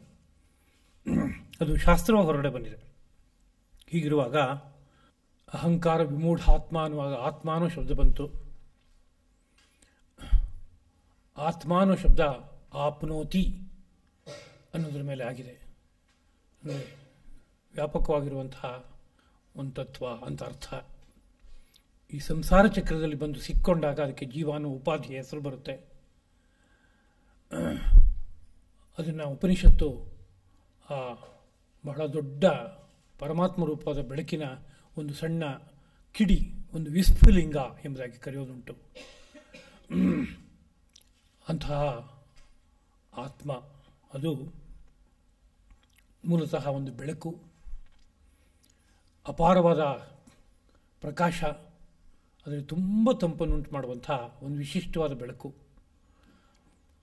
ಆ ಬೆಳಕನ್ನು ನಾನು ಏನು ಅಂತ ಅರ್ಥ ಮಾಡ್ಕೊಳ್ಳೋಣ ಅಂತ ಇಷ್ಟಪಟ್ಟರೆ ನಂಗೆ ಅದು ಹೇಗಿದೆಯೋ ಹಾಗೆ ತೋರ್ತಾ ಇಲ್ಲ, ಬೇರೆ ತರಹ ತೋರ್ತಾ ಇದೆ. ಯಾಕೆ ಅಂದರೆ ನಾನು ಯಾವುದ್ರ ಮೂಲಕ ನೋಡ್ತಾ ಇದ್ದೀನಿ ಅಂತ ಕೇಳಿದ್ರೆ, ತ್ರಿಗುಣಮಯವಾದ ದೇಹವನ್ನು ಹೊಂದ್ಕೊಂಡಿದ್ದೀನಿ, ಅದಿರಲಿ ಪರವಾಗಿಲ್ಲ. ತ್ರಿಗುಣಮಯವಾದಂತಹ ಮನಸ್ಸು ಬುದ್ಧಿ ಹೊಂದಿದ್ದೀನಿ. ಈ ಮನಸ್ಸು ಬುದ್ಧಿಯನ್ನು ಬಳಸಿ ಅದನ್ನು ನಾನು ನೋಡಬೇಕಾಗಿದೆ. ಮನಸ್ಸು ಸತ್ವಪ್ರಧಾನವೋ ರಜಃಪ್ರಧಾನವೋ ತಮಃಪ್ರಧಾನವೋ ಏನೋ ಒಂದಾಗಿದೆ. ಬುದ್ಧಿ ಸತ್ವಪ್ರಧಾನವೋ ರಜಃಪ್ರಧಾನವೋ ತಮಃಪ್ರಧಾನವೋ ಏನೋ ಒಂದಾಗಿದೆ. ಅದ್ರ ಮೂಲಕ ನಾನು ನೋಡ್ತಾ ಇದ್ದೀನಿ. ಅದ್ರ ಮೂಲಕ ನೋಡಿದಾಗ ಏನಾಗುತ್ತೆ, ಇರೋ ವಸ್ತು ಯಥಾವತ್ತಾಗಿ ತೋರುತ್ತಾ ಅಂದರೆ ತೋರಲ್ಲ. ಅದು ಒಂದು ಲೌಕಿಕವಾದ ಉದಾಹರಣೆ ಕೊಡೋದಾದರೆ, ಒಂದು ಕಾನ್ವೆಕ್ಸ್ ಅಥವಾ ಕಾನ್ಕೇವ್ ಲೆನ್ಸನ್ನು ಬಳಸಿ ಒಂದು ವಸ್ತುವನ್ನು ನಾನು ನೋಡೋಕೆ ಹೊರಟ್ರೆ ವಸ್ತು ಇದ್ದಂತೆ ತೋರುತ್ತೋ ಭಿನ್ನ ಭಿನ್ನವಾಗಿ ತೋರುತ್ತೋ? ಇದು ಇವತ್ತು ಆಧುನಿಕ ವಿಜ್ಞಾನದ ಉದಾಹರಣೆಯಾಗಿ ತಗೋಬಹುದು ನಾವು. ವಸ್ತು ಒಂದು ತರಹ ಇರುತ್ತೆ, ನಂಗೆ ತೋರದೆ ಒಂದು ತರಹ ಕಾಣಿಸುತ್ತೆ. ವಸ್ತು ಚಿಕ್ಕದಾಗಿರುತ್ತೆ, ನನಗೆ ಊದು ಕಷ್ಟೆತ್ತರಕ್ಕಾದ ಹಾಗೆ ಕಾಣಿಸುತ್ತೆ. ಇಷ್ಟು ದಪ್ಪ ಹೀಗೆ ಅಗಲವಾದಂಗೆ ಕಾಣಿಸುತ್ತೆ. ಯಾವ್ಯಾವುದೋ ಭಿನ್ನ ಭಿನ್ನವಾಗಿ ಅದು ಲೆನ್ಸ್ ಮಸೂರ ಯಾವ್ಯಾವ ರೀತಿಯಲ್ಲಿದೆಯೋ ಹಾಗೆ ಒಬ್ಬನೇ ವ್ಯಕ್ತಿ ನಾಲ್ಕಾಗಿ ಕಾಣಿಸ್ತಾನೆ, ಬೇರೆ ಬೇರೆ ರೂಪದಲ್ಲೆಲ್ಲ ಕಾಣಿಸ್ತಾನೆ. ಯಾಕೆ ಹೀಗೆ ಅಂತ ಕೇಳಿದ್ರೆ, ನಾನು ನೋಡ್ತಾ ಇರೋ ಲೆನ್ಸ್ನಲ್ಲಿ ಇದೆಯಲ್ಲ, ಆ ಲೆನ್ಸಿನ ಪರಿಣಾಮವಾಗಿ ನನಗೆ ಹಾಕಿ ತೋರ್ತಾ ಇದೆ ಅನ್ನೋ ವಿಷಯ ಉಂಟು. ಆ ಲೆನ್ಸ್ ಹಾಗಲ್ಲ, ಅದು ವಸ್ತುಸ್ಥಿತಿಯನ್ನೇ ತೋರಿಸೋದಕ್ಕೆ ಬೇಕಾಗುವಂತ ಇದೆ. ಅಂದರೆ ಲೆನ್ಸ್ನ ಹಿಂದ್ಗಡೆ ಏನಿದೆಯೋ ಅದು ಯಥಾವತ್ತಾಗಿ ನಂಗೆ ಕಾಣಿಸ್ಬಿಡುತ್ತೆ. ಅಲ್ಲೇನು ವೈಪರೀತ್ಯ ಹುಟ್ಟಲ್ಲ, ವ್ಯತ್ಯಾಸ ಕಾಣಿಸಲ್ಲ. ಇಲ್ಲೂ ಕೂಡ ಹಾಗೇನೆ ನನ್ನ ಮನಸ್ಸು ಬುದ್ಧಿ ಇದರ ಮೂಲಕವಾಗಿ ಆ ಒಳಗಡೆ ಇರೋ ಬೆಳಕನ್ನು ನಾನು ನೋಡಬೇಕು ಅಂತ ಇಷ್ಟಪಟ್ಟರೆ, ನಾನು ಯಾರು ಅಂತ ಯೋಚನೆ ಮಾಡ್ಕೋತಾ ಹೊರಟ್ರೆ, ಹುಡುಕ್ತಾ ಹೊರಟ್ರೆ, ಆ ನಾನು ಅದು ಹೇಗಿದೆಯೋ ಹಾಗೆ ಕಾಣಿಸೋಲ್ಲ. ಮತ್ತೆ ಹೇಗೆ ಕಾಣಿಸುತ್ತೆ ಅಂದರೆ, ನನ್ನ ಮನಸ್ಸು ಬುದ್ಧಿ ಸಾತ್ವಿಕವಾಗಿದ್ದರೂ ಒಂದು ತರಹ ಕಾಣಿಸುತ್ತೆ, ರಾಜಸಿಕವಾಗಿದ್ದರೂ ಒಂದು ತರಹ ಕಾಣಿಸುತ್ತೆ, ತಾಮಸಿಕವಾಗಿದ್ದರೂ ಒಂದು ತರಹ ಕಾಣಿಸುತ್ತೆ. ಹೀಗೆಲ್ಲ ಇರೋದ್ರಿಂದ ಒಂದು ತಪ್ಪು ತಿಳುವಳಿಕೆ ಹುಟ್ಕೊಂಡ್ಬಿಡುತ್ತೆ. ಆ ತಪ್ಪು ತಿಳುವಳಿಕೆ ಎಲ್ಲಿ ಹುಟ್ಟುತ್ತೆ ಅಂತ ಕೇಳಿದ್ರೆ, ಈ ನಮ್ಮ ಮೈನಲ್ಲಿ ಮನಸ್ಸಿನ ಹಿಂದೆ ಒಂದು ಅಹಂಕಾರ ಅಂತ ಒಂದು ತತ್ವ ಇದೆ. ಅಹಂಕಾರ ಅನ್ನೋ ತತ್ವ ಇದೆಯಲ್ಲ, ಆ ತತ್ವದ ಸ್ಥಾನದಲ್ಲಿ ನಾನು ಅರ್ಥ ಮಾಡ್ಕೊಳ್ಳೋಕೆ ಹೊರಟಾಗ ಹಿಂದ್ಗಡೆ ಇರುವಂತಹ ಬೆಳಕು ನನಗೆ ಅನ್ಯಥಾ ಅನಿಸುತ್ತೆ, ಬೇರೆ ರೀತಿಯಲ್ಲಿ ಅನಿಸುತ್ತೆ. ಇದರಿಂದಾಗಿ ಯಾವ ಆ ಆತ್ಮನು ಕರ್ತೃವಲ್ಲವೋ ಅವನು ಯಾವ ಕಾರ್ಯನೂ ಮಾಡ್ತಾ ಇಲ್ಲ. ಅವನು ಪದ್ಮಪತ್ರವತ್ ಅಲಿಪ್ತ. ಪದ್ಮಪತ್ರಂ ಇವ ಅಂಬಸಿ, ನೀರಿನೊಳಗಡೆಗೆ ಒಂದು ಪದ್ಮಪತ್ರವನ್ನಿಟ್ಟರೆ, ಕಮಲದ ದಳವನ್ನಿಟ್ಟರೆ, ಕಮಲದ ಎಲೆಯನ್ನಿಟ್ಟರೆ, ನೀವು ಒಳಗಡೆ ಇಟ್ಟಾಗ ಅದಕ್ಕೆ ಸ್ಪರ್ಶ ಇದೆ ಅಂತ ಅನಿಸುತ್ತೆ. ಮೇಲಕ್ಕೆ ಎತ್ತಿದ್ರೆ ಒಂದು ಚೂರು ಸ್ಪರ್ಶ ಉಳಿಯಲ್ಲ, ಪೂರ್ತಿ ಶುದ್ಧವಾಗಿ ಹೊರಗಡೆ ಬಂದ್ಬಿಡುತ್ತೆ, ನೀರನ್ನಟ್ಟು ತೊಳ್ಕೊಂಡು ಬಿಟ್ಕೊಂಡು. ಹಾಗೆ ಆ ಆತ್ಮ ಅನ್ನೋನು ಪರಿಶುದ್ಧ, ಅವನು ನಿರ್ಮಲ. ಹಾಗಿದ್ರೂ ಸಹ ಅವನೇ ಮಾಡ್ತಾ ಇರೋನು. ಅಂದರೆ ನಾನೇ ಕೆಲಸವನ್ನು ಮಾಡ್ತಾ ಇದ್ದೀನಿ, ನಾನು ಅಲ್ಲಿಗೆ ಹೋಗ್ತೀನಿ, ನಾನು ಅಲ್ಲಿಗೆ ಬರ್ತೀನಿ, ನಾನು ಬರಿತೀನಿ, ನಾನು ಓದ್ತೀನಿ, ನಾನು ಮಾತಾಡ್ತೀನಿ, ಹೀಗೆಲ್ಲ ಅನ್ನುವಾಗ ನಾನಾ ಕಾರ್ಯಗಳನ್ನು ಯಾರು ಮಾಡ್ತಾ ಇದ್ದಾರೆ ಅಂತ ಹೇಳ್ಕೊತಾ ಇದ್ದೀವಿ ನಾವು. ನಾನು ಮಾಡ್ತೇನೆ, ನಾನು ಮಾಡ್ತೇನೆ, ನಾನು ಮಾಡ್ತೇನೆ ಅಂತ ಅನ್ಕೋತಾ ಇದ್ದೀವಿ. ಆದರೆ ವಾಸ್ತವಿಕವಾಗಿ ನಾನೂನು ಪದದಿಂದ ಗುರುತಿಸಲ್ಪಡುವಂತಹ ಆ ಯಾವ ಬೆಳಕಿದೆಯೋ ಅದೇನು ಮಾಡ್ತಾ ಇಲ್ಲ. ಅದು ನಿರ್ವಿಕಾರವಾದಂಥ ಒಂದು ಬೆಳಕದು, ಏಕರೂಪವಾಗಿ ಬೆಳಗ್ತಾ ಇರುವಂಥ ಬೆಳಕು ಮಾತ್ರ ಅದು. ಆದರೆ ನಮಗೇನು ಅನ್ನಿಸ್ತಾ ಇದೆ ಅಂದರೆ ಅದು ಮಾಡ್ತಾ ಇದೆ, ಇದು ಮಾಡ್ತಾ ಇದೆ, ಹೀಗೆಲ್ಲ ಅನ್ನಿಸ್ತಾ ಇದೆ. ಇದಕ್ಕೆಲ್ಲ ಕಾರಣ ಏನಪ್ಪ ಅಂದರೆ ಈ ತ್ರಿಗುಣಮಯವಾದಂತಹ ಮನೋಬುದ್ಧಿಗಳ ದ್ವಾರ ನಾವು ನೋಡ್ತಾ ಇದ್ದೀವಿ ಅನ್ನೋದೊಂದು ಕಾರಣ. ಇನ್ನೊಂದು ಉದಾಹರಣೆ ಕೊಟ್ಟು ಹೇಳೋದಾದರೆ, ಒಂದು ತೆರೆ ಇದೆ ಅಂತ ಇಟ್ಕೊಳ್ಳೋಣ. ತೆರೆ ಅಂದರೆ ಪರದೆ, ಸ್ಕ್ರೀನ್ ಅಂತ ಇಟ್ಕೊಳ್ಳಿ. ಅದು ಹೇಗಿದೆ, ಒಂದು ಬೆಳ್ಳಗಿರುವಂತಹ ಸಮಾನ ಸ್ವರೂಪದಿಂದ ಕೂಡಿರುವಂತಹ ಒಂದು ಪದಾರ್ಥ ಅದು. ಆದರೆ ಅದರ ಮೇಲೆ ಯಾವುದೋ ಒಂದು ಚಿತ್ರವನ್ನು ಪ್ರೊಜೆಕ್ಟ್ ಮಾಡಿದ್ರೆ ನಮಗೆ ತೆರೆ ಅಂತ ತೋರಲ್ಲ. ಆಮೇಲೆ ಅದು ಮತ್ತೇನು ತೋರುತ್ತೆ, ಯಾರೋ ವ್ಯಕ್ತಿಯಾಗಿ ತೋರುತ್ತೆ, ಒಂದು ಪದಾರ್ಥವಾಗಿ ತೋರುತ್ತೆ, ಅನೇಕ ಕ್ರಿಯಾಕಲಾಪಗಳೆಲ್ಲ ನಡೆಯುತ್ತೆ ಅನ್ನೋ ರೀತಿಯಲ್ಲಿ ತೋರುತ್ತೆ. ಆದರೆ ಕ್ರಿಯಾಕಲಾಪಗಳೆಲ್ಲ ಎಲ್ಲಿರೋದು ಅಂತ ಕೇಳಿದ್ರೆ ಯಾವುದೋ ಒಂದು ಫಿಲ್ಮ್ನ ನೆಗೆಟಿವ್ನಲ್ಲಿ ಅಥವಾ ಇವತ್ತಿನ ಹೊಸ ಟೆಕ್ನಾಲಜಿನಲ್ಲಿ ಯಾವುದ್ರಲ್ಲೂ ಒಂದರಲ್ಲಿ ರಿಕಾರ್ಡ್ ಆಗಿದೆಯಲ್ಲ ಅಲ್ಲಿದೆ ಯಾವುದ್ಯಾವುದೋ ಒಂದಷ್ಟು ಅಂಶ. ತೆರೆ ಏನಾಗಿದೆ ಅಂತ ಕೇಳಿದ್ರೆ ಅದು ಏನೂ ಇಲ್ಲ, ಬರೀ ಬ್ಲ್ಯಾಂಕ್, ಅದು ಖಾಲಿ ಅದು. ಆದರೆ ಅದರಲ್ಲಿ ಎಲ್ಲ ನಮಗೆ ತೋರುತ್ತೆ. ಯಾವ್ಯಾವ್ದು ತೋರುತ್ತೆ ಅಂದರೆ ಚಿತ್ರ, ಅದ್ರ ಓಡಾಟ ಎಲ್ಲ ನಮಗೆ ಕಾಣಿಸುತ್ತೆ. ಹಾಗಾಯಿತು, ಹೀಗಾಯಿತು, ನೋಡು ಅವನು ಬಂದ, ಇವನು ಬಂದ ಅಂತಂತೀವಿ. ಭೀಮ ಬಂದ ನೋಡು ಗದೆ ಎತ್ಕೊಂಡು, ಈ ಮುಂದಿನ ಕ್ಷಣಕ್ಕೆ ದುರ್ಯೋಧನನ ತೊಡೆಯನ್ನು ಮುರಿದು ಬಿಡ್ತಾನೆ ಅಂತಂತೀವಿ. ಅಲ್ಲಿ ಯಾರಿದ್ದಾರೆ? ದುರ್ಯೋಧನ ಇದ್ದಾನ, ಭೀಮ ಇದ್ದಾನ? ಯಾರಿದ್ದಾರೆ? ಯಾರೂ ಇಲ್ಲ. ನಮಗೆ ಹಾಗೆ ಅನಿಸುತ್ತೆ. ಯಾಕೆ ಅಂತ ಕೇಳಿದ್ರೆ ಒಂದು ತರಹ ವ್ಯಾಮೋಹ ಹುಟ್ಟುವಂತೆ ಮಾಡಿಕೊಡ್ತಾ ಇದೆ ಅದು. ಆ ತೆರೆ ಮೇಲೆ ಹೋಗಿ ಬೆಳಕು ಬಿದ್ದು ಅದು ನಮಗೊಂದು ವ್ಯಾಮೋಹ ಹುಟ್ಟುವಂತೆ ಮಾಡ್ತಾ ಇದೆ. ಆ ವ್ಯಾಮೋಹಕ್ಕೊಳಗಾಗಿ ನಾವು ಚಲನಚಿತ್ರವನ್ನು ನಾವು ಇವತ್ತು ಅನುಸಂಧಾನ ಮಾಡ್ತಾ ಇದ್ದೀವಿ, ಭಾವಿಸ್ತಾ ಇದ್ದೀವಿ. ಹಾಗೆ ಇಲ್ಲೂ ಕೂಡ ಅದೇ ರೀತಿಯಲ್ಲಿ ಆಗ್ತಾ ಇದೆ. ಅದರಿಂದ ನಾವೊಂದು ಬಣ್ಣ ಬಣ್ಣದ ಗ್ಲಾಸನ್ನು ಹಾಕ್ಕೊಂಡು ಪ್ರಪಂಚ ನೋಡಿದ್ರೆ ಏನಾಗ್ಬೋದು ಹೇಳಿ, ಹಾಗಾಗ್ತಾ ಇದೆ. ಒಂದು ಹಳದಿ ಬಣ್ಣದ ಗ್ಲಾಸ್ ಹಾಕ್ಕೊಂಡು ನೋಡ್ತಾ ಇದ್ದೀನಿ ಅಂದರೆ ಕಂಡ್ಕೊಂಡವರಿಗೆಲ್ಲ ನಮಗೆ ಇವರಿಗೆ ಏನೋ ಬಹುಶಃ ಜಾಂಡೀಸ್ ಬಂದಿದೆ ಅಂತ ಅನ್ಸೋಕೆ ಶುರುವಾಗುತ್ತೆ. ಯಾಕೆಂದರೆ ಮೈಯೆಲ್ಲ ಸ್ವಲ್ಪ ಹಳದಿ ಬಣ್ಣದಲ್ಲಿ ಕಾಣಿಸ್ತಾ ಇದೆಯಲ್ಲ ಅಂತ. ಅದಕ್ಕೆ ಕಾರಣ ಅವರಲ್ಲೆಲ್ಲ ಇರೋದು ದೋಷ, ನನ್ನ ಕನ್ನಡಕದಲ್ಲಿ ದೋಷ ಇರೋದು. ಹಾಗೆ ಇನ್ಯಾವುದೋ ಒಂದು ಬಣ್ಣದ ಕನ್ನಡಕ ಹಾಕ್ಕೊಂಡು ನೋಡಿದ್ರೆ ಪ್ರಪಂಚ ಎಲ್ಲ ನೀಲಿ ಅಂತ ಅನಿಸುತ್ತೆ, ಹಸಿರು ಅಂತ ಅನಿಸುತ್ತೆ, ಇನ್ಯಾವುದೋ ಗೋಲ್ಡನ್ ಕಲರಲ್ಲಿ ಕಾಣಿಸ್ತಾ ಇದೆ ಅಂತ ಅನಿಸುತ್ತೆ. ಇದಕ್ಕೆಲ್ಲ ಕಾರಣ ನನ್ನ ಕನ್ನಡಕ ಅಷ್ಟೇ, ಬೇರೆ ಏನೇನಿಲ್ಲ. ಹಾಗೆ ನಾವು ಹಾಕ್ಕೊಂಡ್ಬಿಟ್ಟಿದ್ದೀವಿ. ಒಂದು ಹುಟ್ಕೊಂಡು ಬರುವಾಗಲೇ ಒಂದು ಕನ್ನಡಕನ, ಹೊರಗಡೆಯಿಂದ ಜೋಡಿಸ್ಕೊಂಡಿರೋ ಕನ್ನಡಕ ಬೇರೆ, ಡಾಕ್ಟ್ರು ಕೊಟ್ಟಿರೋದು. ಇನ್ನೊಬ್ಬ ಮಹಾವೈದ್ಯ ಇದ್ದಾನೆ, ಅವನು ನೀನು ಈ ಕನ್ನಡಕ ತೊಟ್ಕೊಂಡು ಹೋಗ್ಬೇಕಪ್ಪ ಈಗ ಅಂತ ಕೊಟ್ಬಿಟ್ಟಿದ್ದಾನೆ ಹುಟ್ಟುವಾಗಲೇ. ಆ ಕನ್ನಡಕ ಯಾವುದಪ್ಪ ಅಂದರೆ ನಮ್ಮ ಮನೋಬುದ್ಧಿಗಳು. ಅದು ಏನು ಚಿತ್ರ ಕೊಡುತ್ತೋ ಅದನ್ನ ನಾವು ತಗೋತಾ ಇದ್ದೀವಿ. ಈ ಚಿತ್ರ ಕೊಡುವಾಗ ವಸ್ತು ಸ್ಥಿತಿ ನಮಗೆ ಗೊತ್ತಾಗದೇ ಇರುವಂಥ ಒಂದು ಸ್ಥಿತಿ ಬಂದೋ ಅದ್ರ ಪರಿಣಾಮವಾಗಿ ನಾನು ಈ ಕೆಲಸ ಮಾಡ್ತೀನಿ, ನಾನು ಆ ಕೆಲಸ ಮಾಡ್ತೀನಿ, ನಾನು ನಾನು ನಾನು ನಾನು ಹಾಗೆ ಪಕ್ಕದಲ್ಲಿ ನಂದು ನಂದು ನಂದು ನಂದು. ಯಾವ್ಯಾವ್ದು ನಂದು? ಮಕ್ಕಳು ನನ್ನ ಮಕ್ಕಳು, ಮನೆ ನನ್ನ ಮನೆ, ವಸ್ತ್ರ ನನ್ನ ವಸ್ತ್ರ, ಕಾರು ನನ್ನ ನನ್ನ ಕಾರು, ಊರು ನಮ್ಮೂರು, ದೇಶ ನಮ್ಮ ದೇಶ. ಎಲ್ಲ ಕಡೆಗೂ ನಾನು ನಾನು ನಾನು ಅನ್ನೋ ರೀತಿಯಾದಂಥ ಒಂದು ಬಂಧನ ನಮಗೆ ತೋರ್ತಾ ಇದೆ.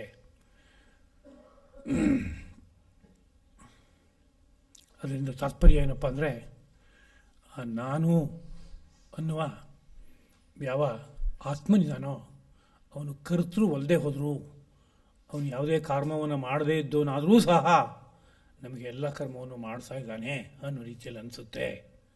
ಅಹಂಕಾರ ವಿಮೂಢಾತ್ಮ, ಅಹಂಕಾರವೆಂಬ ಒಂದು ತತ್ವದಿಂದ ವಿಮೂಢವಾದ ಆತ್ಮವುಳ್ಳವನಾಗಿ, ವಿಮೂಢವಾದ ಸ್ವರೂಪವುಳ್ಳವನಾಗಿ, ಮೋಹಕ್ಕೆ ಒಳಗಾದಂತಹ ಸ್ವರೂಪವುಳ್ಳವನಾಗಿ ಕರ್ತ ಅಹಮಿತಿ ಮನ್ಯತೆ, ನಾನೇ ಕರ್ತೃ ಎಂಬುದಾಗಿ ಭಾವಿಸ್ತಾನೆ.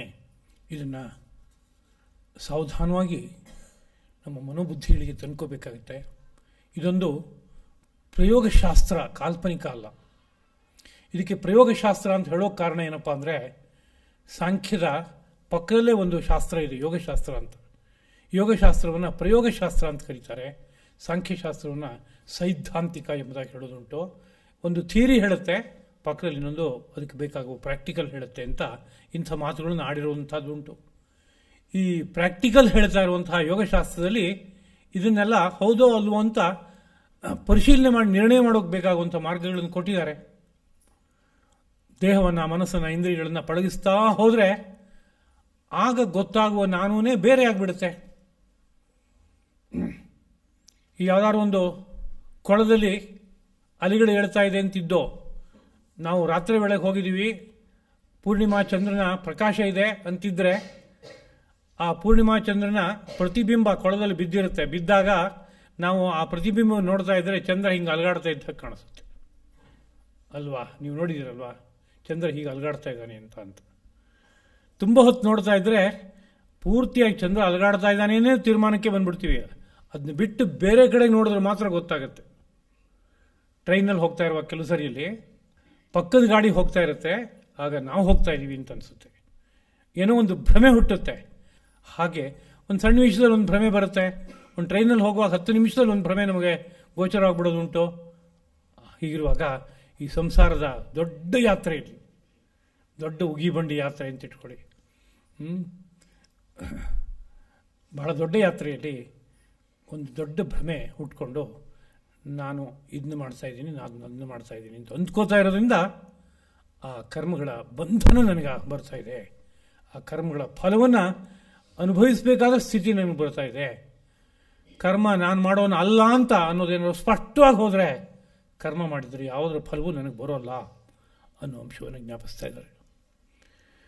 ಮುಂದಿನ 28ನೇ ಶ್ಲೋಕ. ತತ್ವವಿತ್ತು ಮಹಾಬಾಹೋ ಗುಣಕರ್ಮ ವಿಭಾಗಯೋ ಗುಣಾಃ ಗುಣೇಶು ವರ್ತಂತೆ ಇತಿ ಮತ್ವ ನ ಸಜ್ಜತೆ. ಮಹಾಬಾಹೋ, ಎಲ್ಲಿ ಮಹಾಬಾಹುವೇ, ಅರ್ಜುನನ ಕುರಿತು ಒಂದು ಪದ. ಅವನು ಕ್ಷತ್ರಿಯ ಆದ್ದರಿಂದ ಆಜಾನುಬಾಹು ಆಗಿದ್ದ, ಜಾನುಪರ್ಯಂತವಾದ ಬಾಹು ಉಳ್ಳವನಾಗಿದ್ದ.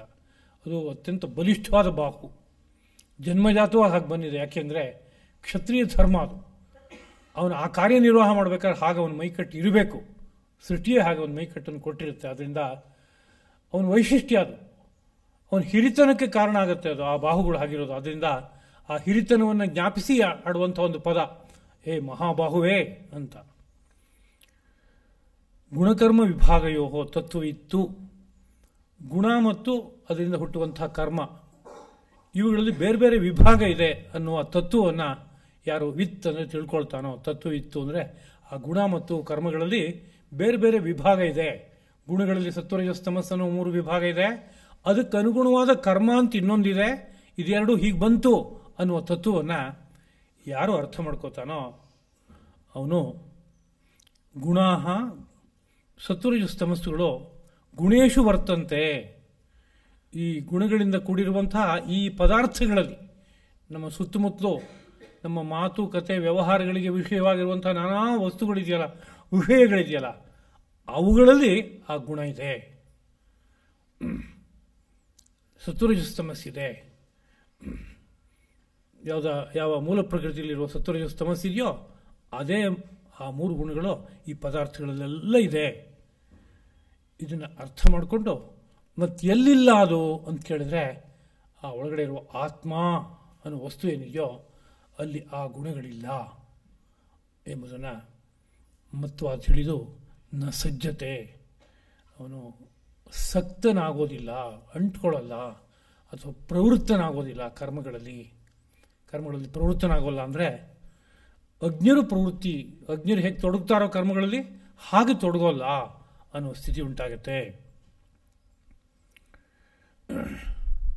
ಗುಣಾಃ ಗುಣೇಶು ವರ್ತಂತೆ. ಈ ಮಾತನ್ನು ಮನಸ್ಸಿಗೆ ಚೆನ್ನಾಗಿ ತಂದ್ಕೋಬೇಕು. ಅಲ್ಲಿ ಮೂಲ ಪ್ರಕೃತಿಯಿಂದ ಮಹತ್ ಅಂತಾಯಿತು, ಮಹತ್ನಿಂದ ಅಹಂಕಾರ ಅಂತಾಯಿತು, ಅಹಂಕಾರದಿಂದ ಏಕಾದಶ ಇಂದ್ರಿಯಗಳಾಯಿತು, ಪಂಚ ತನ್ಮಾತ್ರಗಳಾಯಿತು, ಪಂಚಭೂತಗಳಾಯಿತು ಅಂತ ಹೇಳುವಾಗ ಅಲ್ಲಿ ಒಂದು ಕಾರಣ, ಅದರಿಂದ ಇನ್ನೊಂದು ಮುಂದಕ್ಕೆ ಹುಟ್ಟಿದ್ದು ಅದರ ಪರಿಣಾಮವಾಗಿ ಬಂದಿರುವಂತಹದ್ದು. ಅದಕ್ಕೆ ಕಾರ್ಯ ಎಂಬುದಾಗಿ ಕರಿತೀವಿ. ಉದಾಹರಣೆಗೆ ಮೂಲ ಪ್ರಕೃತಿ ಅನ್ನೋದು ಕಾರಣ, ಅದರಿಂದ ಹುಟ್ಟಿದ್ದು ಯಾವುದು? ಮಹತ್. ಆ ಮಹತ್ತನ್ನು ಕಾರ್ಯ ಅನ್ನೋ ಶಬ್ದದಿಂದ ಕರೆಯೋದುಂಟು. ಹಾಗೆ ಆ ಮಹತ್ವದಿಂದ ಮುಂದಕ್ಕೆ ಇನ್ನೊಂದು ಹುಟ್ಟಿತು. ಯಾವುದು ಹುಟ್ಟಿತು? ಮಹತ್ತತ್ವದಿಂದ ಮುಂದಕ್ಕೆ ಅಹಂಕಾರ ತತ್ವ ಹುಟ್ಟಿತು. ಆಗ ಮಹತ್ತತ್ವವು ಕಾರಣ, ಅಹಂಕಾರ ತತ್ವವು ಕಾರ್ಯ ಎಂಬುದಾಗಿ ಕರೆಯಲ್ಪಡುತ್ತೆ. ಹಾಗೆ ಅಹಂಕಾರ ತತ್ವದಿಂದ ಏಕಾದಶಿ ಇಂದ್ರಿಯಗಳು ಹುಟ್ಕೊಳ್ತು, 11 ಇಂದ್ರಿಯಗಳು ಹುಟ್ಕೊಳ್ತು ಅಂತಂದಾಗ ಆ ಅಹಂಕಾರ ತತ್ವವು ಕಾರಣ, ಏಕಾದಶಿ ಇಂದ್ರಿಯಗಳು ಕಾರ್ಯ. ಹಾಗೆ ಅದೇ ಅಹಂಕಾರ ತತ್ವವು ತಮಃಪ್ರಧಾನವಾಗಿದ್ದಾಗ ಪಂಚ ತನ್ಮಾತೃಗಳು ಅಂತ ಹುಟ್ಕೊಳ್ಳುತ್ತೆ. ಅಂತಂದರೆ ಪಂಚ ತನ್ಮಾತೃಗಳು ಎಂಬುದು ಕಾರ್ಯ. ಅದಕ್ಕೆ ಕಾರಣ ಯಾವುದಪ್ಪ ಅಂತ ಕೇಳಿದ್ರೆ ತಾಮಸವಾದಂಥ ಅಹಂಕಾರ ಎಂಬುದು. ಆ ಪಂಚ ತನ್ಮಾತೃಗಳಿಂದ ಪಂಚಭೂತಗಳು ಹುಟ್ಕೊಳ್ತು ಅಂತಂದಾಗ ಪಂಚ ತನ್ಮಾತೃಗಳು ಕಾರಣ, ಅದರ ಮುಂದಿಂದ ಹುಟ್ಟಿರುವಂಥ ಪಂಚಭೂತಗಳು ಕಾರ್ಯ ಎಂಬುದಾಗುತ್ತೆ. ಮೂಲ ವಸ್ತುವಿನಲ್ಲಿ ತ್ರಿಗುಣಗಳಿವೆ, ಅದೇ ತ್ರಿಗುಣಗಳೇ ಅದರಿಂದ ಹುಟ್ಟಿರುವ ವಸ್ತುಗಳಲ್ಲೂ ಇದೆ ಅಂತ ಅರ್ಥ ಮಾಡ್ಕೋತಾನೆ ಯಾರೋ ಒಬ್ಬ ಜ್ಞಾನಿ. ಅದು ಮೂಲ ವಸ್ತುವಿನಲ್ಲಿ ತ್ರಿಗುಣ ಇದೆ ಅಂದ್ರೆ ಏನರ್ಥ? ಮೂಲ ಪ್ರಕೃತಿಯಲ್ಲಿ ತ್ರಿಗುಣ ಇದೆ, ಅದರಿಂದ ಮುಂದಕ್ಕೆ ಹುಟ್ಟುವಂತಹ ಇನ್ನೊಂದು ಪದಾರ್ಥ ಅದರಲ್ಲೂ ತ್ರಿಗುಣ ಇದೆ, ಅದರಿಂದ ಇನ್ನೊಂದು ಪದಾರ್ಥ ಹುಟ್ಟಿದ್ರಲ್ಲೂ ತ್ರಿಗುಣ ಇದೆ. ಕೊನೆಯಲ್ಲಿ ಹುಟ್ಟಿರುವಂತಹ ಯಾವ ಪಂಚಭೂತಮಯವಾದ ಈ ಜಗತ್ತಿದೆಯೋ, ಹೊರಗಡೆ ಜಗತ್ತು, ಇದೂ ಕೂಡ ಏನಾಗಿದೆ ಅಂತ ಕೇಳಿದ್ರೆ ತ್ರಿಗುಣಗಳಿಂದ ಕೂಡಿದೆ. ಇಲ್ಲಿರೋದಷ್ಟು ತ್ರಿಗುಣಗಳು ಅಂತ ಅರ್ಥ ಮಾಡ್ಕೋತಾನೆ. ಯಾರು ಅರ್ಥ ಮಾಡ್ಕೋತಾನೆ ಅಂದರೆ ತತ್ವವಿತ್, ತತ್ವವನ್ನು ಬಲ್ಲವನು ಅಂತ. ತತ್ವ ಅನ್ನೋ ಪದ ಏನನ್ನು ಜ್ಞಾಪಿಸುತ್ತೆ? ತಸ್ಯ ಭಾವ ತತ್ವಂ, ಮನುಷ್ಯಸ್ಯ ಭಾವ ಮನುಷ್ಯತ್ವಂ, ವೃಕ್ಷಸ್ಯ ಭಾವ ವೃಕ್ಷತ್ವಂ ಅಂತ ಹೇಳಿದಾಗೇನೆ ತಸ್ಯ ಭಾವ ತತ್ವಂ ಅಂತ. ತಸ್ಯ ಅಂದರೆ ಅದರ ಅಂತ ಅರ್ಥ. ಅದರ ಅಂದರೆ ಯಾವುದು? ಈ ಸೃಷ್ಟಿನಲ್ಲಿ ಒಂದು ಪುರುಷ ಅಂತ ಒಂದಿದೆ, ಆಮೇಲೆ ಪ್ರಕೃತಿನಲ್ಲಿ 24 ಹೆಜ್ಜೆ ಇದೆಯಲ್ಲ, ಒಟ್ಟು 25 ಆಯ್ತಲ್ಲ, 25ನ ಅದು ಅದು ಅದು ಅನ್ನೋ ಶಬ್ದದಿಂದ ಭಾವಿಸಿ ಅದರ ತನ ಏನಿದೆ ಅದಕ್ಕೆ ತತ್ವ ಎಂಬುದಾಗಿ ಕರೀತಾರೆ. ಅಲ್ಲಿಗೆ ಪುರುಷ ತತ್ವ, ಪ್ರಕೃತಿ ತತ್ವ, ಪ್ರಧಾನ ತತ್ವ, ಅಹಂಕಾರ ಮಹತ್ತತ್ವ, ಅಹಂಕಾರ ತತ್ವ, ಈ ರೀತಿಯಲ್ಲಿ ಹೇಳ್ತಾ ಹೋದರೆ ಒಟ್ಟು 25 ತತ್ವಗಳಾಗುತ್ತೆ. 25 ಅಂಶಗಳನ್ನು ತತ್ ಅದು ಅದು ಅದು ಅಂತ ಗುರುತಿಸಿ ಅದರ ತನನ ಹೇಳೋಕ್ಕೋಸ್ಕರವಾಗಿ ತತ್ವ ಅನ್ನೋ ಶಬ್ದವನ್ನು ಬಳಸ್ಯಾರೆ. ತತ್ವವಿತ್ತೆ ಅಂದ್ರೆ ಏನರ್ಥ ಅಂದರೆ ಈ 24 ತತ್ವಗಳ ಸ್ವರೂಪವನ್ನು, ಹಾಗೆ 25ನೇ ಆಗಿರುವಂತಹ ಪುರುಷ ತತ್ವದ ಸ್ವರೂಪವನ್ನು ಯಾರು ಅರ್ಥ ಮಾಡ್ಕೊಂಡ್ಯಾನೋ ಅವನು ತತ್ವವಿತ್ ಎಂಬುದಾಗ್ತಾನೆ. ತತ್ವವನ್ನು ಬಲ್ಲವನು ಅಂತ. ಅವನು ತತ್ವವಿತ್ತಾದ ನಂತರದಲ್ಲಿ ಈ ಕರ್ಮ ಪ್ರಪಂಚದಲ್ಲಿ ಅವನು ಕರ್ತವ್ಯ ರೂಪವಾಗಿ ಪ್ರವೃತ್ತನಾಗ್ಬೋದೇ ಹೊರತು ಯಾವುದೋ ಒಂದು ಫಲಾಪೇಕ್ಷೆಯಿಂದ ತೊಡಗುವವನಾಗಿ ಆಗೋಲ್ಲ ಅಂತ ಒಂದು ಸ್ಥಿತಿ ಅವನಿಗೆ ಹುಟ್ಟುತ್ತೆ. ಇದೊಂದು ನಮ್ಮ ಬಗ್ಗೆ ನಾವೇ ವಿಶ್ಲೇಷಣೆ ಮಾಡ್ಕೊಂಡು ಅರ್ಥ ಮಾಡ್ಕೋಬೇಕಾಗಿರೋ ಭಾಗ. ಆತ್ಮಾವಲೋಕನದ ಭಾವ. ನಾವೇನಾಗಿದ್ದೀವಿ ಅನ್ನೋ ಬಗ್ಗೆ ನಮಗೆ ಗೊತ್ತಾಗ್ತಾ ಇಲ್ಲ. ನಮಗೆ ಪ್ರಪಂಚದ ಬಗ್ಗೆ ಆಸಕ್ತಿ ಇದೆ, ಅದೇನು ಇದೇನು ಅಂತ ತಿಳಿಬೇಕು ಅಂತ ಹಾಹಾಕಾರ ಇದೆ ನಮಗೆ. ಎಷ್ಟೆಷ್ಟು ತಿಳ್ಕೊಂಡ್ರೂ ಸಾಕಾಗಲ್ಲ ಅಂತ ಅನ್ನಿಸ್ತಾ ಇದೆ. ಅದು ತುಂಬ ಮುಖ್ಯವಾಗಿ ನಮ್ಮ ಬಗ್ಗೆ ನಮಗೆ ಸರಿಯಾದ ತಿಳುವಳಿಕೆ ಇಲ್ಲ. ಇದಕ್ಕಿಂತ ದೊಡ್ಡ ಆಭಾಸ ಇನ್ನೊಂದಿಲ್ಲ. ಈ ಆಭಾಸ ಇದೇನೂ ಸಹ ಗೊತ್ತಾಗ್ತಾ ಇಲ್ಲ. ಅದನ್ನು ಶ್ರೀಕೃಷ್ಣ ಪ್ರಭು ಬಿಚ್ಚಿ ತೋರಿಸಿ, ನೋಡಪ್ಪ ನಿನ್ನೊಳಗೇ ಒಂದು ಅಜ್ಞಾನ ಇದೆ, ಅಲ್ಲೇ ನಿನಗೆ ಬುದ್ಧಿಗೆ ಅರ್ಥ ಆಗದೇ ಇರೋ ವಿಷಯಗಳು ಬಂದ್ಬಿಟ್ಟಿದೆ ಅಂತ ಒಂದು ಪ್ರಬೋಧವನ್ನು ಉಂಟು ಮಾಡುವಂಥ ಕಾರ್ಯವನ್ನು ಮಾಡ್ತಾ ಇದ್ದಾನೆ.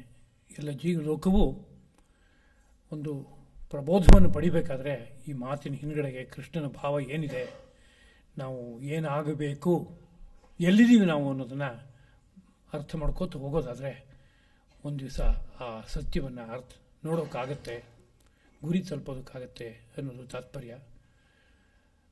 ನಮ್ಮೆಲ್ಲರ ಮನೋಬುದ್ಧಿಗಳು ಸತ್ಯ ಶೋಧನೆ ಮಾಡೋದಕ್ಕೆ ಹೊರಡಬೇಕು. ಅನೇಕದಲ್ಲಿ ಲೋಕದಲ್ಲಿ ಬಹಳ ಪ್ರಯತ್ನಪಟ್ಟು ಅನೇಕ ಸತ್ಯಗಳನ್ನು ಶೋಧನೆ ಮಾಡ್ತಾರೆ. ಭೌತಿಕ ಕ್ಷೇತ್ರದ ಸತ್ಯಗಳನ್ನು ನಾನಾ ರೂಪದಲ್ಲಿ ಶೋಧನೆ ಮಾಡ್ತಾರೆ. ಆದರೆ ತನ್ನೊಳಗಡೆನೇ ಅರ್ಥ ಮಾಡ್ಕೋಬೇಕಾಗಿರುವಂಥ ಒಂದು ಸತ್ಯವನ್ನು ಕುರಿತು ಶೋಧನೆ ಮಾಡೋದನ್ನು ಮರೆತು ಬಿಡ್ತಾರೆ. ಇಲ್ಲಿ ತನ್ನೊಳಗಡೆ ಮಾಡಬೇಕಾಗಿರೋ ಶೋಧನೆಯನ್ನು ಚೆನ್ನಾಗಿ ಮಾಡಿಕೊಂಡ್ರೆ ಅದ್ಭುತವಾದ ಲಾಭ ಆಗುತ್ತೆ. ಹೊರಗಡೆ ಯಾವುದೋ ಒಂದು ಶೋಧನೆ ಮಾಡಿದ್ರೆ ಒಂದು ಸಣ್ಣ ಲಾಭ ಆಗುತ್ತೆ, ಇಲ್ಲ ಅಂತಲ್ಲ. ಆ ಸಣ್ಣ ಲಾಭವು ಇವತ್ತು ನಮಗೆ ಬಹಳ ಮಿಗಿಲಾದ ಲಾಭ ಅನ್ನೋ ರೀತಿಯಲ್ಲಿ ಅನ್ನಿಸ್ಬೋದು. ಇವತ್ತು ಆಧುನಿಕ ವಿಜ್ಞಾನ ಮಾಡಿರೋ ಸಂಶೋಧನೆಯಿಂದ ಎಷ್ಟು ದೊಡ್ಡ ಲಾಭ ಆಗಿದೆ ಅಂತ. ಅದು ಎಷ್ಟು ದೊಡ್ಡದು ಅಂತ ಅನಿಸಿದ್ರೂ ಸಹ ನಾನೂನ ಬಗ್ಗೆ ಅಥವಾ ನನ್ನ ಬಗ್ಗೆ ನಾನು ಒಟ್ಟು ಒಂದು ಶೋಧನೆ ಮಾಡಿ ಆತ್ಮಾನು ತತ್ವವನ್ನು ಅರ್ಥ ಮಾಡಿಕೊಂಡಾಗ ಆಗೋ ಲಾಭದ ದೃಷ್ಟಿಯಿಂದ ನೋಡಿದ್ರೆ ಇದು ಒಂದು ಸಣ್ಣ ಲಾಭ, ಅದು ಮಹತ್ತಾದ ಲಾಭ ಎಂಬುದಾಗಿ ಆ ಲಾಭವನ್ನು ಕಂಡವ್ರು ಹೇಳ್ತಾ ಇದ್ದಾರೆ. ಅವ್ರ ಮಾತಿಗೆ ತಾನೇ ಬೆಲೆ ಅವ್ರು ಹೇಳ್ತಾ ಇದ್ದಾರೆ. ಅದರಿಂದ ಆತ್ಮಾವಲೋಕನ ಮಾಡಿ ನಿನ್ನ ಬಗ್ಗೆ ನೀನು ಸ್ಪಷ್ಟವಾದಂಥ ಒಂದು ನೋಟವನ್ನು ಪಡಿ ಎಂಬುದಾಗಿ ಹೇಳ್ತಾರೆ. ಈ ಬಗ್ಗೆ ನಮ್ಮೆಲ್ಲರ ಮನಃಪ್ರವೃತ್ತವಾಗಬೇಕು. ಅದಕ್ಕೆ ಬೇಕಾಗುವಂತಹ ಮಾರ್ಗದರ್ಶನವನ್ನು ಬಲ್ಲವರಿಂದ ತಗೋಬೇಕು. ಜೀವನದಲ್ಲಿ ಅದನ್ನು ಪಡೆಯೋಕ್ಕೆ ಬೇಕಾಗುವಂತಹ ಪ್ರಯತ್ನವನ್ನು ಮಾಡಬೇಕು ಎಂಬುದಾಗಿ ನೆನಪಿಸ್ಕೋತಾ ಈ 4 ಮಾತುಗಳನ್ನು ಪರಮತತ್ವಸ್ವರೂಪನಾದ ಶ್ರೀಕೃಷ್ಣ ಪ್ರಭುವಿನ ಪದಪದ್ಮಗಳಲ್ಲಿ ಅರ್ಪಿಸ್ತಾ ಇದ್ದೀನಿ. ಕಾಯೇನ ವಾಚ ಮನಸಃ ಇಂದ್ರಿಯೈರ್ವಾ ಆತ್ಮನಾ ವಾ ಪ್ರಕೃತೆ ಸ್ವಭಾವಾತ್ ಕರೋಮಿ ಯದ್ಯತ್ ಸಕಲಂ ಪರಸ್ಮೈ ನಾರಾಯಣಾಯೇತಿ ಸಮರ್ಪಯಾಮಿ. ಶ್ರೀಕೃಷ್ಣಾರ್ಪಣಮಸ್ತು. ಎಂತ ಮುದ್ದೋ ಎಂತ ಸೊಗಸೋ, ಎಂತ ಮುದ್ದೋ ಎಂತ ಸೊಗಸೋ, ಎಂತ ಮುದ್ದೋ ಎಂತ ಸೊಗಸೋ, ಎಂತ ಮುದ್ದೋ ಎಂತ ಸೊಗಸೋ, ಎಂತ ಮುದ್ದೋ ಎಂತ ಸೊಗಸೋ, ఎవరి వల్ల వరింపతగునే, ఎంత ముద్దు ఎంత సొగసో, ఎవరి వల్ల వరింపతగునే, ఎంత ముద్దో ఎంత సొగసో, ఎవరి వల్ల వరింపతగునే, ఎంత ముద్దో ఎంత సొగసో, ఎవరి వల్ల వరింపతగునే, ఎంత ముద్దో.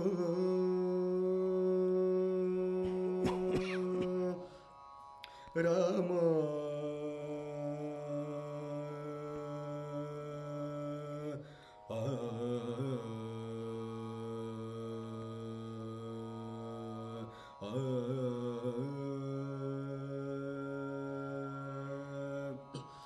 ఎంత వార లైనగాని,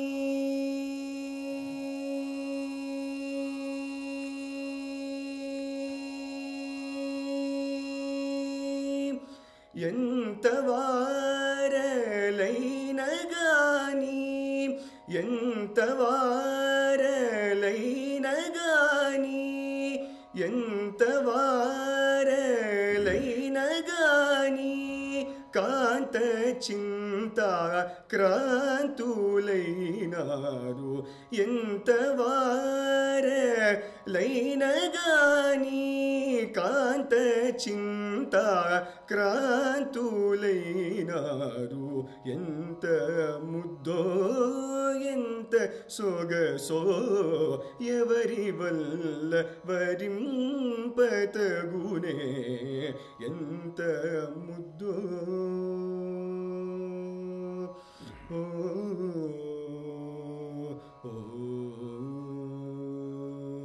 అత్తమీద తనులాసకుదాసులై, అత్తమీద తనులాసకుదాసులై,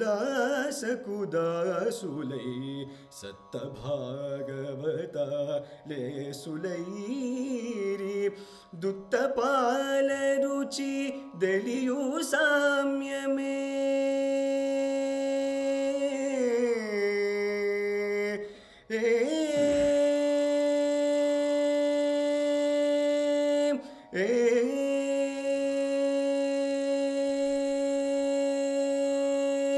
ದುತ್ತಪಾಲ ರುಚಿ ದಲಿಯು ಸಾಮ್ಯಮೇ, ದೂರಿನುಡವು ತ್ಯಾಗರಾಜನು ತೂಡವು ದೂರಿ ನುಡವು ತ್ಯಾಗರಾಜನು ತೂಡವು ದೂರಿ ನುಡವು ತ್ಯಾಗರಾಜನು ತೂಡವು ಎಂತ ಮುದ್ದೋ ಎಂತ ಸೊಗಸೋ ಎಂತ ಮುದ್ದೋ ಎಂತ ಸೊಗಸೋ ఎవరివల్ల వరింపతగునే ఎంత ముద్దో